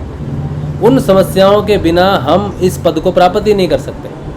सामाजिक खुशी मिलती है, धन भी मिलता है, सब कुछ मिलता है, लेकिन फिर भी एक वो कहते ना यार, हाथी निकल गया, ये पूंछ फंसी हुई है, वो पूंछ ही है जो आपको धारणा में मदद करेगी। सुख कभी मदद नहीं करता, सुख कभी ज्ञान प्राप्ति का विषय नहीं हो सकता। राजा जनक इतने गुरुओं में बैठा हुआ है और एक टेढ़ा मेढ़ा व्यक्ति आता है, 8 जगह से टेढ़ा है, उसकी टांगें टेढ़ी, उसकी कमर टेढ़ी, उसकी छाती टेढ़ी, उसकी कमर टेढ़ी, उसके हाथ भी टेढ़े, 8 जगह से टेढ़ा व्यक्ति आता है और कहता है क्या दिक्कत है, मैं करता हूँ सॉल्व दिक्कत। तो सब हंसते हैं कि वो टेढ़ा है। बस यहीं राजा जनक आगे निकल गए, उन्होंने शरीर की तरफ नहीं देखा, वो चेतना की तरफ देख रहे थे। और यही हमारे साथ दिक्कत है कि आपके गुरुदेव को तो चश्मा लगा है, अभी गुरुदेव को सिर्फ चश्मा लगा है। अगर गुरुदेव, अगर आपके सामने वो वृंदावन पर बांके बिहारी आ गए ना, तो आप मानोगे ही नहीं कि वो बांके बिहारी है, क्योंकि वो तो टेढ़े हैं। बांके बिहारी टेढ़े हैं, पता है आपको? बांके बिहारी इसीलिए कहते हैं उनको बांके। बांके का मतलब है बांका, टेढ़ा। 3 जगह से टेढ़े हैं वो इसीलिए उनको बांके बिहारी कहते हैं। तो कहीं कहे ये कैसा भगवान है, टेढ़ा है खुद ही, कि तुम्हें क्या सीधा करेगा, तो खुद टेढ़ा है, ये क्या ज्ञान देगा, अपने शरीर को तो ठीक नहीं किया। तो जब बांके बिहारी वहाँ बैठे हैं और इधर गुरुदेव का चश्मा दिख रहा है, गुरुदेव की व्हील चेयर दिख रही है, तो लोग आपको भटकाने के लिए आएंगे और उनको लाया जाएगा, वो खुद नहीं आ सकते आप तक। गुरुदेव ऐसे व्यक्तियों को ढूंढ ढूंढ के लाएंगे जो निंदक है, कि तू मेरे शिष्य के पास जा, जा मेरी निंदा कर। तो वो आएगा, निंदा करेगा गुरुदेव की, अच्छे से करेगा निंदा, आप तिल मिला जाएं, ऐसा व्यक्ति आपके पास आएगा। और वो प्रभु ऊपर बैठे सिर्फ मुस्कुरा रहे होंगे आपकी हालत देख के। आप वहाँ तो बड़े प्रेम से जवाब दे दोगे उसको, हाँ तुमने नहीं मानना, मत मानो भाई, मेरे गुरुदेव है, मैं तो मानता हूँ। जब वो चला जाएगा, लेकिन वो अपनी छवि आपके हृदय में छोड़ जाएगा, आपके दिमाग में बैठ जाएगा, और फिर आपको खाना खाते समय भी उसकी बात याद आएगी, 10 दिन बाद भी याद आएगी कि ये तो ऐसा बोल रहा है, ऐसा बोल रहा है, मैं कुछ नहीं कर पा रहा, मैं कुछ नहीं कर पा रहा। और वो प्रभु सिर्फ यही देख रहे हैं कि तू मेरे प्रति मुझे कम आंक रहा है। किसी की क्या मजाल जो तेरी तरफ गर्म हवा भी उड़ के आ जाए, इतनी उसकी शक्ति नहीं। मैं तेरे तक अपना निंदक ला रहा हूं, क्यों ला रहा हूं? मैं तेरे तक वो प्रश्न ला रहा हूं, क्यों ला रहा हूं? कुछ प्रश्नों का जवाब मैंने दिया ही नहीं, कुछ प्रश्न मैंने खड़े कर दिए, सिर्फ खड़े किए प्रश्न, सिर्फ तुम लोगों के लिए किए। तुम्हारी धारणा पक्की हो सके, तुम्हें सूत्र दिया है धारणा पक्की करने के लिए, कि यही एक डाउट है जो तुम्हारा मेरे प्रति रहेगा, और यही डाउट जिस दिन क्लियर होगा तुम्हारी धारणा पक्की होगी। गुरुदेव ने स्वयं वो लगाए हुए हैं, वो रेस में अर्चने होती है ना, वो उन्होंने स्वयं लगा दिए कि यही वो हैं जो तुम्हें प्योर करेंगे, पवित्र करेंगे, मेरी तरफ से करेंगे। तो कितनी मेहनत करते हैं हमारे लिए, कहाँ कहाँ से निंदकों को लेके आते हैं, कहाँ कहाँ से व्यक्तियों को, बीमारियों को, अड़चनों को, अपनी वाणी ऐसी सुना देंगे कि वो घूमती रहेगी, समझ ही नहीं आती गुरुदेव क्या हो गया। तो सारा जो क्रियाकलाप इस साधना में गुरु कर रहा है हमारे लिए, या जो भी समस्याएं हम जिनका सामना करते हैं, वो उनका एकमात्र लक्ष्य आपकी धारणा है, कमज़ोर है, इसलिए आपके जीवन में समस्याएं हैं। एक साधु जो बैठा है, वो बारिश में भी बैठा है, धूप में भी बैठा है, बिना भूख प्यास के बैठा है, हिमालय में ठंड में बैठा है। क्यों बैठा है? सिर्फ इसलिए कि समस्याएं बड़ी नहीं हैं, वो ईश्वर की प्राप्ति बड़ी है। तब जाके शरीर छूटता है। शरीर छूटने का मतलब है शरीर से बंधन जो आत्मा का है, चेतना का, छूट जाता है। तब बर्फ गिरे शरीर पे, या आग में बैठ जाए व्यक्ति, या पानी में चला जाए, उस शरीर को कुछ नहीं हो सकता, क्योंकि उसकी रक्षा वो ईश्वर करता है, क्योंकि वो व्यक्ति चेतना के रूप में उसकी तरफ बढ़ रहा है। हम जैसे साधारण लोग जो ग्रस्त रहते हैं जीवन में, और जो लोग छोड़ देते हैं सारी चीज़ें और वो सहन करते हैं। एक साधु बेटा कहीं, उसको प्रॉब्लम हुई, सोचो उसको कोई 60 साल का है, सब खा रहा है, जो मिल रहा है वो खा लेता है, नहीं मिला तो नहीं खा ले रहा है। 60 साल का है, ना उसका बीपी है, ना उसकी बीपी की दवाई चलती है, ना उसकी ब्लड शुगर की दवाई चलती है।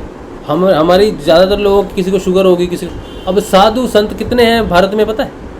कोई जाता है शुगर की दवाई लेने? बीपी की दवाई ले रहा है, ब्लड प्रेशर चेक करा लेता हूँ, क्या है? कोई है? कोई नहीं जाता कोई। हाँ, ऐसे हैं कुछ साधु जो नाम से साधु हैं, लेकिन उनका अंपायर है बड़ा बढ़िया सा, एक बिजनेस चल रहा है, साबुन बिक रहा है, ये कर रहा है, वो कर रहा है। उसको अगर थोड़ा सा ब्लड प्रेशर हो गया तो डॉक्टरों की टीम आएगी उसके पास। उसको ज़रा थोड़ी सी हार्ट में पल्पिटेशन हो जाएगी तो आएंगे डॉक्टर उसके पास, क्योंकि वो छोड़ के नहीं बैठा, वो बस दिखा रहा है कि वो है योगी है, लेकिन है नहीं। आज ही ज़रा सा इधर उधर हो जाएगा, लेकिन एक सच्चे योगी को वहाँ वृंदावन में बैठा है, हिमालय में बैठा है, या कहीं बैठा है, उसको वहाँ हार्ट अटैक भी आ जाएगा ना, वो उसने वहीं मर जाना है। वो कोई जड़ी बूटी होगी, कोई नीम होगा या कुछ होगा, वो रगड़ के सूंघ ली, खा ली, या तेल मालिश कर लिया, ये करेगा वो, इससे ज़्यादा कुछ नहीं करेगा। क्योंकि उसने छोड़ दिया है प्रकृति पे। प्रकृति ही मेरा इलाज करेगी, प्रभु ही मेरा इलाज करेंगे। ये त्याग बड़ी मुश्किल से आता है। साधु बनना भी आसान नहीं। तो हमारे जीवन में तो कुछ भी नहीं करना हमें साधु बनने के लिए। यम नियम आसन प्राणायाम प्रत्याहार कुछ भी नहीं करना। हमें तो सिर्फ अपने गुरु के प्रति डाउटों को ख़त्म करना है। ना भूखे रहना है, ना प्यासे रहना है, ना टैबलेट्स बंद करनी है। ब्लड प्रेशर है तो खा लो, दवाई खा लो, है हाई बीपी है या कुछ थायराइड है या कुछ भी है तो कर लो, नहीं है तो कुछ भी। हमारे को तो कुछ भी नहीं करना, कोई परीक्षा भी नहीं देनी। मेडिकल असिस्टेंस हमारे पास है, साधु के पास नहीं है। वो बैठा बेचारा जंगल में बिना कपड़ों के, उसके पास कुछ नहीं। हमारे पास तो सब कुछ है। परिवार है, खाना है, शेड है, पंखा है, सर ढकने के लिए छत है, सब कुछ है।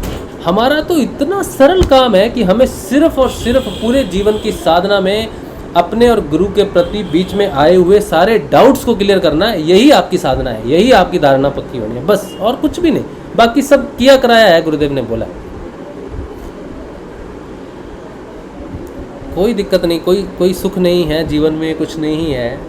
तकलीफ होती है, मैं बकवास कर रहा हूँ बोल के कि नहीं है, लेकिन ये बकवास मेरे साथ है।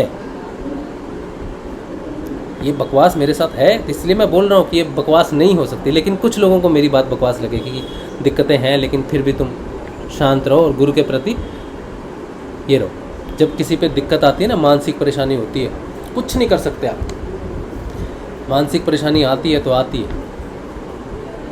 जिस तरह से आप ध्यान करने बैठते हो, आपको कोई विचार लेके चला गया, आपको तो नहीं पता आप ध्यान कर रहे, इसी तरह मानसिक परेशानी होती है। जब वो आती है ना, तब भौतिकता में क्या है, क्या कनेक्शन है, क्या नहीं, कुछ नहीं पता चलता। बस वो अपने साथ बहा लेती है, कुछ नहीं समझ में आता। हरण कर लेती है आपकी बुद्धि का, आपकी चेतना का हरण कर लेती है। ऐसी क्रूर है ये माया। ये जो त्रिगुणात्मक गुण है ना, ये राक्षस हैं, 3 अलग अलग भेष में आते हैं, पहचान ही नहीं पाते। तो इसीलिए अपने गुरु के प्रति एक ही हमारे पास लक्ष्य है कि कुछ भी है, बस गुरु के प्रति चेतन रहना है। बस कुछ भी समस्या है, भौतिक है, आर्थिक है, या फिर शारीरिक है, दैविक है, कुछ भी है, कहीं जाने की ज़रूरत नहीं है आपको, कुछ भी करने की ज़रूरत नहीं है। सारा खेल आपकी धारणा का है, सारा खेल धारणा आपकी। जहाँ धारणा पक्की हुई वहाँ आप राजा जनक और प्रभु अष्टावक्र, गुरुदेव अष्टावक्र हो गए। बस इतना ही काम है। इसीलिए अगर हम दुखी हैं, हमारे मन में अपने दुख के लिए कोई सवाल है, कोई प्रश्न है, तो उसके लिए गुरु पे डाउट नहीं, छोड़ना नहीं उसको। छोड़ने तो वो देगा नहीं, कान पकड़ के फिर लेके आ जाएगा, लेकिन वो समय तो नष्ट हो जाएगा ना हमारा। ठीक है, तो ये मैं कहना चाहता हूँ। ये मैंने आपसे इसलिए कहा क्योंकि आप अभी सुन रहे हो ना मेरी बात। उससे पहले जब मैं बैठा था, तब मेरा ये प्रश्न था गुरुदेव से, और उस प्रश्न का जवाब मुझे अब मिल रहा है, आपके साथ बैठ के मिल रहा है। ऐसा नहीं कि मुझे ये पहले से ही पता है, या फिर मेरे सारे डाउट, अगर मेरे सारे डाउट्स क्लियर हो जाते तो मैं समाधिस्थ होता ना। तो ये जो बात हमें अभी पता चल रही है, सेशन में पता चल रही है, इसकी कृपा से पता चल रही है। इसका सेशन है, इसका सत्संग है, ये बता रहा है मुझे और आपको एक साथ। ये बोलता हुआ दिख रहा है, लेकिन इसको नहीं पता कुछ भी, क्योंकि ये स्वयं जानता है कि इसको नहीं पता कुछ भी। बताने वाला वही परब्रह्म है। अब आपको इस बात का जवाब अंदर से आपको स्वयं मिलेगा। वो कंफर्म करेगा, आपके अंदर बैठा वो कंफर्म करेगा वो कि हाँ यही बात है ना, तेरे अंदर यही बात है ना। अगर आपके अंदर वो बात है तो आपको स्वयं कंफर्मेशन मिलेगी कि हाँ मेरे अंदर ये चीज़ है। तो मैं कैसे जानता हूँ कि आपके अंदर वो है? मैं तो नहीं जानता। जानने वाला तो वो है जो आपके अंदर बैठा है, मेरे अंदर बैठा है, जो मेरे अंदर से मुझे जवाब दे रहा है और मेरे शब्दों से आपके अंदर बैठा हुआ आपके अंदर कंफर्मेशन दे रहा है। तो ये उसी का है, वही बोलता है हम सब के लिए। जय गुरुदेव। जय गुरुदेव। नरहरि भाई, आपने ये जैसे बताया ना, ये बिल्कुल सही है। हाँ जी। तो इसमें जैसे छोटी छोटी बातें होती है, हमें वैसे गुरुदेव की शिकायत नहीं होती है, लेकिन और तो किस उदाहरण के लिए कोई जीवन में छोटी बड़ी घटना घटित हो गई और हम कहते हैं कि गुरुदेव आप ये कैसे हो गया, ये क्यों हुआ, ऐसा तो नहीं होना था, नहीं ऐसा मतलब प्रश्न लगता है। हाँ। या या फिर सबसे छोटी बात ये कि जैसे रात है, गर्मी लग रही है, लाइट नहीं है, गुरुदेव लाइट क्यों गई, गुरुदेव लाइट आती तो ठीक रहता है ना। तो ये तो बात अब गुरु जी से हो जाती है। अब इसमें वो कोई गुरुदेव पर मतलब ऐसा नहीं है कि क्यों गई, पर गुरुदेव अब तो लाइट होती तो ठीक रहता। तो इसको तो हम ऐसे नहीं ले सकते ना कि क्योंकि अब जैसे अभी आज दिन की ही बात है, तो मेरे जीवन में कुछ घटनाक्रम चला है, तो उसमें ऐसा हुआ कि गुरु जी ये नॉर्मली चल रहा था, ये बीच में अड़चन क्यों आई, जैसे ये नहीं आई होती तो ठीक रहता, ये जैसे नहीं आई होती तो ठीक रहता, या ऐसा ठीक है आई है तो अब दूसरा ऑप्शन देख रहे हैं, अब ऑप्शन दूसरा ढूंढ रहा हूँ जैसे मैं। तो वैसे वो तो डाउट नहीं है कि ये पता है कि गुरु जी कर रहे हैं वो अच्छा ही होगा, लेकिन ये एक सवाल गुरु जी से होता है कि वैसा नहीं होता तो ठीक रहता, ऐसा सवाल हो जाता है क्या ये धारणा को क्लियर करता है? अभी जैसे अभी मुझे गिरनार जाना है, ठीक है, अभी आज की बात है, मैं पूछ देता हूँ, है ना। अच्छा। मेरे अंदर ऐसी इच्छा हुई कि मुझे गिरनार जाना है। क्या बात है। फिर क्या हुआ पता है, गुरु जी यार अभी तो बजट की थोड़ी प्रॉब्लम है, अभी नहीं जा सकता थोड़ा यार। आज ही मैंने गुरु जी से बोला है, मैं सच कह रहा हूँ, गुरुदेव ऐसा करो, ये बजट वाला मामला है, कैसा ये भेजा मारी खत्म यार, कहीं जाना आना हो तो कोई टेंशन नहीं हो। तो अब ये बजट ये काम ठीक करो। ये भी फिर मुझे लगा ये तो गलत बात है, ऐसे वैसे नहीं करना चाहिए। पर ये मतलब ऐसा कभी महसूस होता है कि जैसे कहीं आनंद भी जाना है, जैसे गिरनार भी जाना है, और कहीं जाने की इच्छा हो जाती है बैठे बैठे, पता नहीं वो तो मन करता होगा। तो फिर मैंने गुरुदेव को बोला, ये कई बार वैसे बोला है, कई बार वापस ज्ञान आता है, वापस बोल देता हूँ गुरु जी ये बजट वाली प्रॉब्लम, एक बार ऐसा कुछ ऐसा कर दो ना कि रोज की भेजामारी खत्म, कहीं भी जाना है कि ओके तैयार।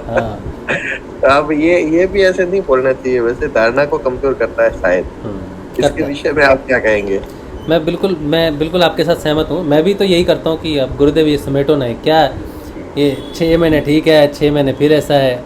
आज मैंने यही कहा था, मैंने कहा गुरुदेव ये जो हम सत्संग चल रहा है, सत्संग है तो हमारी साधना आगे चल रही है। मैं तो जैसे मैंने कुछ दिन पहले कहा था ना कि सत्संग को सहयोग करो, क्योंकि मेरे पास तो कुछ नहीं है, बिना आपके सहयोग के नहीं चल सकते। तो मैं बड़ा परेशान हो गया गुरुदेव से, मैंने कहा, मुझे इवन रोना तक आ गया कि जो व्यक्ति सत्संग को सहयोग करते हैं ना, वो खुद ही बेचारे इतने दिक्कत में है, इतनी परेशानी में है, ठीक है, तो आप उनसे सत्संग क्यों चलवा रहे हो? ये प्रश्न मैंने पूछा।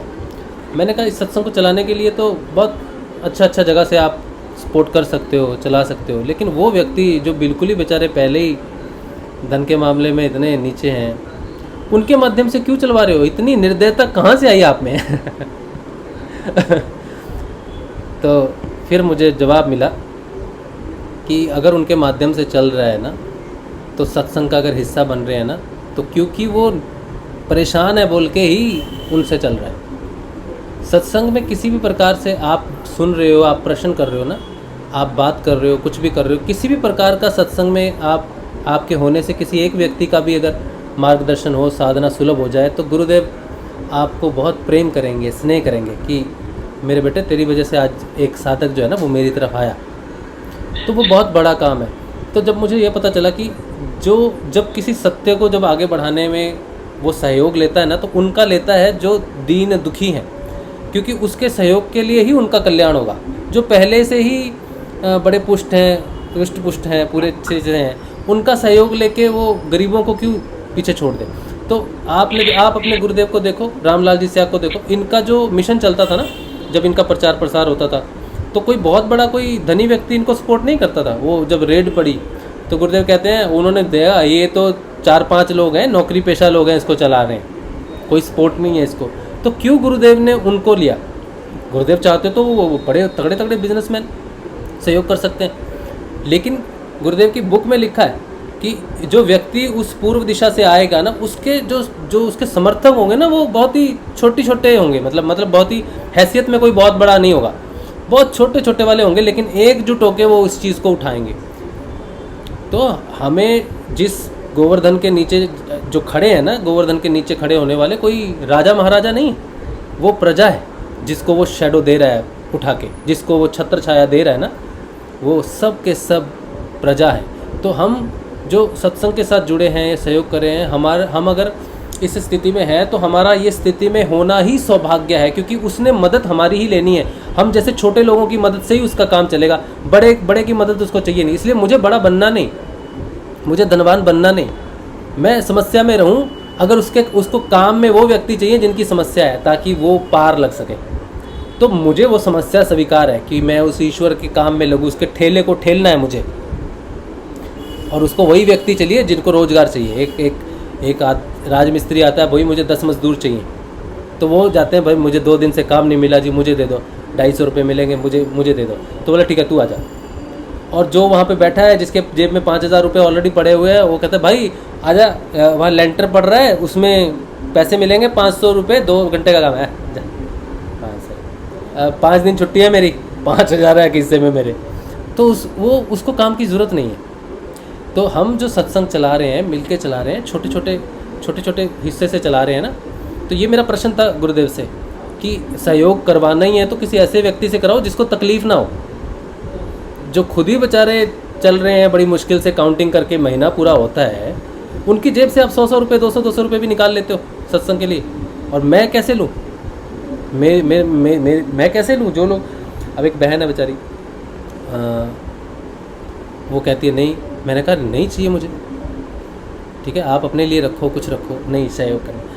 तो मैं आज बहुत इसी बात से ही मेरे को आज बहुत मैं दुखी हो गया। तो 2-3 प्रश्न मैंने पूछे। पहले तो ये कि गरीबों को जेब से जो 2-4 रुपये हैं वो क्यों निकालते हो? और उनके लिए वही ज़रूरी है। तो बोलता है वही तो देखना है, वही तो देखना है। और दूसरी बात है कि समस्या क्यों नहीं ठीक करते? निकाल लिए 2 रुपये निकाल लिए जो थे बेचारे के पास, 5 रुपये थे, 2 तुमने निकाल लिए हैं। तुमने क्या निकाले? मैंने मेरे लिए निकाल रहे हैं तो मैंने ही निकाले। तो और दूसरा समस्या नहीं सॉल्व हो रही। तो बोला ये निकालना और समस्या ना सॉल्व होना ही मेन रीज़न है इसका। ये जवाब मुझे मेरे लिए मिला ताकि मैं शांत हो सकूं। और मैं इस सत्संग में मुझे बड़ी तकलीफ़ होती है नरहरि भाई, सच में कहता हूँ ये बात करते हुए कि कई बार मुझे लगता है कि मैं क्या सही काम कर रहा हूँ, सत्संग चलाता हूँ। कई बार मेरे घर में मुझे ताना पड़ता है कि तुम बाहर क्यों नहीं जाते, तुम घर में रहते हो। तो मैं उसे कहता हूँ कि सत्संग करना क्या कुछ नहीं करना है? क्या ये महत्वपूर्ण नहीं है? क्या ऐसा लगता है कि मैं कुछ नहीं करता? लेकिन मैं जब सुबह उठता हूँ, ये मैं नौकरी की तरह करता हूँ। ये तो मैं कुछ ऐसा नहीं कर रहा कि हाँ ठीक है आज हुआ नहीं हुआ। मुझे तो ये होता कि मैं नहीं गया तो मुझे कहीं निकाल ना दे नौकरी से। और आज तो मैंने पूरा डिसाइड कर रखा था कि आज सेशन नहीं करना है, क्योंकि मेरी तबीयत ठीक नहीं थी आज। आप सेशन के शुरू में देखोगे ना, मेरी आवाज़ ही नहीं निकल रही आज, इतना धीरे बोल रहा था मैं। वो तो पंखा चला दिया बोल के मुझे तेज़ बोलना पड़ा। लेकिन मैंने पूरा डिसाइड किया था आज छुट्टी है गुरुदेव, आज नहीं मैं बैठता। लेकिन वो छुट्टी देता नहीं। तो मेरा एम्प्लॉयर मुझे छुट्टी देता नहीं, तो वो काम करवाता है मुझसे। मैं बीमार हूँ नहीं देखता, वो बीमारी में भी काम करवाता है। ये थोड़ा सा सख्त है। लेकिन फिर मैं ये भी देखता हूँ कि जब सेशन शुरू करने से पहले, सत्संग शुरू करने से पहले मैं जो बीमार था, वो सेशन करते करते मेरी ऊर्जा बढ़ जाती है। सेशन ही है जो मेरी मेडिसिन है। तो मेरे लिए ये काम है, मेरे लिए यही है। अब मेरे को धन कमाने के लिए मैं दुनिया में जाऊँ, 4 झूठ बोलूँ, मेरा हृदय उस चीज़ के लिए स्वीकार नहीं करता। कई लोग इस चीज़ को गलत भी कहते हैं, मेरी निंदा भी करते हैं, लेकिन वो मेरी दशा नहीं समझते, मेरे कार्य को नहीं समझते, या इस सत्संग के महत्व को नहीं समझते।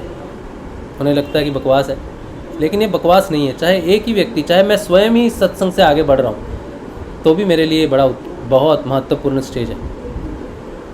तो हमारे लिए जब हम गुरुदेव से, जैसे आपने कहा ना कि हाँ ये धन की समस्या ख़त्म हो जाए, नहीं भी हो रही तो कोई दिक्कत नहीं है, बस वो धारणा वाली समस्या ख़त्म हो जाए। मैं धारणा से ऊपर उठ के, वो दीवार है धारणा वाली, मैं ऊपर उठ के गुरुदेव को देख पाऊँ, और गुरुदेव इधर ना दिखें, गुरुदेव ऊपर दिखें मुझे। तो वो धारणा की दीवार बस मुझे देखनी है कि उस तरफ कौन है, मेरे गुरुदेव कितने बड़े हैं। तो उसके लिए वो दीवार को लांघना ही मेरे लिए है। दीवार को अगर गुरुदेव ने तोड़ दिया तो मेरी धारणा कहाँ जाएगी? मैं तो वैसे ही फ्री फंड में, वो नहीं चाहिए। एक अंग तो गुरुदेव हमें सिद्ध करने दो। आपने हमारे लिए सब कुछ किया, आप पृथ्वी पे आए, अष्टांग योग में से 7 अंग आपने सिद्ध कर दिए, एक तो शिष्य के लिए छोड़ दो। तो वो धारणा है, गुरु के प्रति समर्पण है। और जो राजा जनक के पास था, धारणा, बस बाकी सारा काम अष्टावक्र ने अपने आप कर दिया, समाधि तक ले। तो हमारे लिए बड़ी ये बहुत समझने वाली बात है कि हम अपने जीवन को, अपनी साधना को, आने वाले कष्टों को ये ना समझे कि गुरुदेव ठीक कर दो, गुरुदेव ठीक कर दो। गुरुदेव जैसे हैं वैसे ही ठीक है, नहीं लेके जाना नहीं ठीक है। अब मैं जाना चाहता था गुरु पूर्णिमा पे काजलवास में, लेकिन मुझे लगता नहीं कि मुझे जाना चाहिए। मेरा मन है जाने का, लेकिन मुझे नहीं लगता कि जाना चाहिए। इसलिए नहीं कि इतना बड़ा त्यौहार, इतना बड़ा कुछ है तो ज़रूर जाते, लेकिन मुझे लगता है कि जो जा रहे हैं ना वो जाएं, वो पहुँचे, सब पहुँचे। मुझे तो गुरुदेव ने एक बार दर्शन दे दिए काजलवास में, काजलवास धाम के दर्शन हो गए, वहाँ की चरण धूलि गुरुदेव की मेरे माथे पे लग चुकी है, मुझे वो आशीर्वाद मिल चुका है। अब उनको मिलना चाहिए जो नहीं है, तो हमें आयोजन में सहयोग करना चाहिए, आयोजन की तैयारी करना चाहिए कि नए लोग आएँ और उनको वहाँ की प्राप्त हो। मुझे तो प्राप्त हो चुका, अब उनको आना चाहिए आगे। तो मेरा जाना उतना ज़रूरी नहीं है जितना मेरा सहयोग ज़रूरी है वहाँ पर। तो गुरु का जहाँ प्रचार प्रसार हो, कुछ हो, तो वहाँ पे हम जाएं नहीं जाएं, लेकिन हमारा सहयोग पहुँच जाए किसी रूप में, वो मेरा ही पहुँचना है। एक ही बात है, मैंने जाके 4 रोटियाँ एक्स्ट्रा ही खानी है, वही 4 रोटियाँ उसको मिले जो नया आएगा। मैं ये नहीं कहता कि हमें जाना ही नहीं चाहिए। जब स्थिति ऐसी हो गई है, रस्म कस्सी हो गई है कि एक का चुनाव करना है, अगर मेरी स्थिति ऐसी है कि मैं जा सकता हूँ और लोग भी आ सकते हैं, सहयोग भी कर सकता हूँ, तो बहुत अच्छी बात है। लेकिन जब मेरे पास एक ही ऑप्शन है, या तो सहयोग कर लूँ या चला जाऊँ, तो मैं सहयोग करूँगा। तो अगर हम कहीं नहीं जा पा रहे, कोई बात नहीं, सहयोग कर सकते हैं। तो अपनी स्थिति को हमें गुरु के प्रति समझना चाहिए। अब बाकी तो हमारी अपनी अपनी विचारधारा है, अपना अपना अंडरस्टैंडिंग है, अपने अपने गुरुदेव के साथ संबंध है। तो मेरे ख्याल से ठीक है, जो भी है, जैसा भी है, उच्चतम है हमारे लिए, हमारी कंडीशन के लिए वही स्थिति सबसे उच्चतम है। यही है। आप क्यों नहीं काजलवास आ सकते? काजलवास देखो, अभी मैंने बोला ना, फिनेंशियली थोड़ा सा 2-3 महीने से थोड़ी प्रॉब्लम चल रही है, तो इसलिए नहीं जा पाऊँगा। और फैमिली के साथ जाना, मतलब कैलकाटा से जाना थोड़ा सा दूर भी पड़ जाता है। फिर 2-3 रीज़न है, सिर्फ धन की समस्या नहीं है, और बेटे की पढ़ाई भी डिस्टर्ब हो जाएगी 7-8 दिन के लिए, क्योंकि कोरोना काल में तो इनकी पढ़ाई वैसे ही ऐसी चल रही है, लेकिन वो भी ज़्यादा मायने नहीं रखती। फिर थोड़ा सा मैं भी, जो साधना चलती है ना, उसमें शरीर भी कई बार वीक हो जाता है। आप कई बार प्रश्न आता है ना कि मेरा शरीर बहुत वीक हो गया है, तो हम एक शरीर से नहीं जी रहे। जो भौतिकवादी लोग हैं वो एक ही शरीर से जी रहे हैं, जो खाते हैं, जो पीते हैं, वो इसी शरीर को लगता है। लेकिन जो साधना कर रहा है उसका खाया पिया एक ही शरीर को नहीं लगता, बल्कि नीचे के सूक्ष्म शरीर हैं, कारण शरीर है। जब आप स्वप्न अवस्था में जाते हो तो आपका शरीर, सूक्ष्म शरीर जागृत है। फिर आप और सुषुप्ति में जाते हो तो आपका कारण शरीर जागृत है। तो कारण शरीर के लिए वो ऊर्जा चाहिए, सूक्ष्म शरीर के लिए ऊर्जा चाहिए, महाकारण शरीर के लिए ऊर्जा चाहिए। तो इस तरह से हमारे कई शरीर जागृत हैं, और उन सब तक ऊर्जा जानी है। तो ये शरीर कम ऊर्जा ले तो अच्छा है, क्योंकि इसने करना क्या है, जाना, खाना, बोलना, बकवास करना और फालतू की चीज़ों में, एक्टिविटी में करना, नाचना गाना, वो ऊर्जा वहीं ख़त्म कर देगा। इसलिए साधक क्या रहता है, नशे में रहता है, डिम रहता है, कुछ करना नहीं, कहीं जाना नहीं, इच्छा नहीं, कुछ नहीं, क्योंकि उसको ऊर्जा बर्बाद नहीं करनी है। उसकी ऊर्जा उसको अंदर चाहिए, सूक्ष्म शरीरों में चाहिए, वो भी ऊर्जा खाते हैं। जैसे मन ऊर्जा खाता है, हम किसी सोच में पड़ गए, यार ये क्या होगा, ये क्या, टेंशन कहते हैं ना, चिंता चिता समान। तो शरीर तो कुछ भी नहीं कर रहा चिंता में तो मन चिंता कर रहा है ना। तो मन हमारे शरीर की ऊर्जाओं को खा जाता है। जो आदमी चिंता करता है वो पतला हो जाता है, कितना भी खाए उसको खाया लगता नहीं, कहता यार तू इतना चिंता क्यों करता है। तो शरीर से तो कोई कसरत नहीं की, उसके शरीर का जितना भोजन था, जितनी ऊर्जा थी, वो मन खा गया, उसकी परेशानियाँ खा गई। तो सूक्ष्म शरीर में हमारा मन है, अंतकरण है, अहंकार है, चित्त है, ये सारे ऊर्जाएं खाते हैं। तो हम जब आगे बढ़ रहे हैं तो हमारे शरीर में भी कमज़ोरियाँ आती हैं। साधक का शरीर कमज़ोरी होता है, कोई बहुत बली नहीं होता। कोई रेस दौड़ाए, कोई ओलंपिक कराए, वो उसका शरीर उस तरह से नहीं होता, वो तो बेचारा बैठा रहता चुप से। तो काफ़ी कारण है। अगर फिर भी गुरु की इच्छा है, वो प्लान बना देगा तो हमें नंगे पाँव दौड़ना पड़ेगा। इच्छा तो है जाने की, पर हमारी इच्छाओं से क्या होता है। गुरुदेव जैसे जो करवाएंगे वो करेंगे। वैसे हो सकता है जाएं, हो सकता नहीं, कुछ पक्का नहीं पता, प्लान नहीं, मेरा प्लान तो कुछ नहीं, बाकी पता नहीं कैसे लेके जाएंगे या नहीं लेके जाएंगे। नहीं है। चलिए आप जाके आइए, आपके तो पास में पड़ता है, आप तो जा सकते हो। आपने ये छलांग मारी, वो छलांग मारी, वहाँ पहुँच गए, है ना। एक दिन का काम है, जाके भी आ सकते हो। हाँ, बिल्कुल। हाँ, तो अगर आपके लिए है तो आपको जाना चाहिए। जाना का तो पक्का विचार है मेरे। हाँ। तो एक दिन पहले, 1 या 2 दिन पहले जाने का है, ऐसा मन अच्छा है। बहुत अच्छा होगा, मैं कोशिश करूँगा पूरी, मैं कोशिश करूँगा, मेरे हृदय में है। अब वो लेके जाते हैं कि नहीं है, उसको कुछ और करवाना है मुझसे, तो अलग बात है। बाकी उसकी इच्छा आप तो जानती हो, उसकी इच्छा के बिना तो सब धरा का धरा रह जाता है। सही है। मैं कोशिश करूँगा। चलिए, तो यूट्यूब पे मैं देख लेता हूँ, अगर कुछ है किसी का, कोई गुरु भाई का कोई प्रश्न हो तो। सुरेश यादव, जय श्री गुरुदेव, जय दादा गुरुदेव। शिवराज भाई, ऑनलाइन जुड़ने का लिंक नाद ग्रुप में शेयर करिए। ऑनलाइन जुड़ना है ना, ये एक तो ये यूट्यूब हो गया और एक है गूगल मीट। तो मैं तो नहीं हूँ किसी भी ग्रुप में, नाद वगैरह मैं सिर्फ एक ग्रुप में हूँ, सत्संग वाले में। जिनको सत्संग में इंटरेस्ट है या फिर जो सत्संग से जुड़े हुए हैं, मेरा ध्यान वहीं रहता है बस। बाकी मैं किसी भी ग्रुप में नहीं हूँ। बाकी सारे ग्रुप मैंने हैंड ओवर कर दिए, कुछ मयूर भाई को कर दिया, कुछ करण को कर दिया। तो मैं आपको करण को बोलूँगा, और जो भी आप दूसरे जो भी साधक सुन रहे हैं जो दूसरे ग्रुप में हैं, तो वो जो लिंक है ना गूगल मीट का, वो आप नाद ग्रुप में ज़रूर शेयर कर दीजिए। जो भी नाद ग्रुप में है भाई या बहन, वो ज़रूर नाद ग्रुप में शेयर कर दें, ताकि आप गूगल मीट से ज्वाइन कर सको, बात कर सको उसकी। ठीक है जी, अच्छा चलिए। तो बाकी कोई प्रश्न नहीं है, समय भी काफ़ी हो गया है, 1 घंटे तक रखते हैं तो आप समय निकाल के देख भी सकते हो। 1 घंटे से ज़्यादा होने से दिक्कत होती है। ठीक है, चलिए तो कल मिलते हैं सुबह के ध्यान में, सुबह 6:30 बजे। जय श्री गुरुदेव, जय श्री दादा, जय श्री गुरुदेव, जय श्री, जय श्री, जय श्री गुरुदेव, जय श्री, जय श्री, जय श्री दादा गुरुदेव। जय श्री दादा।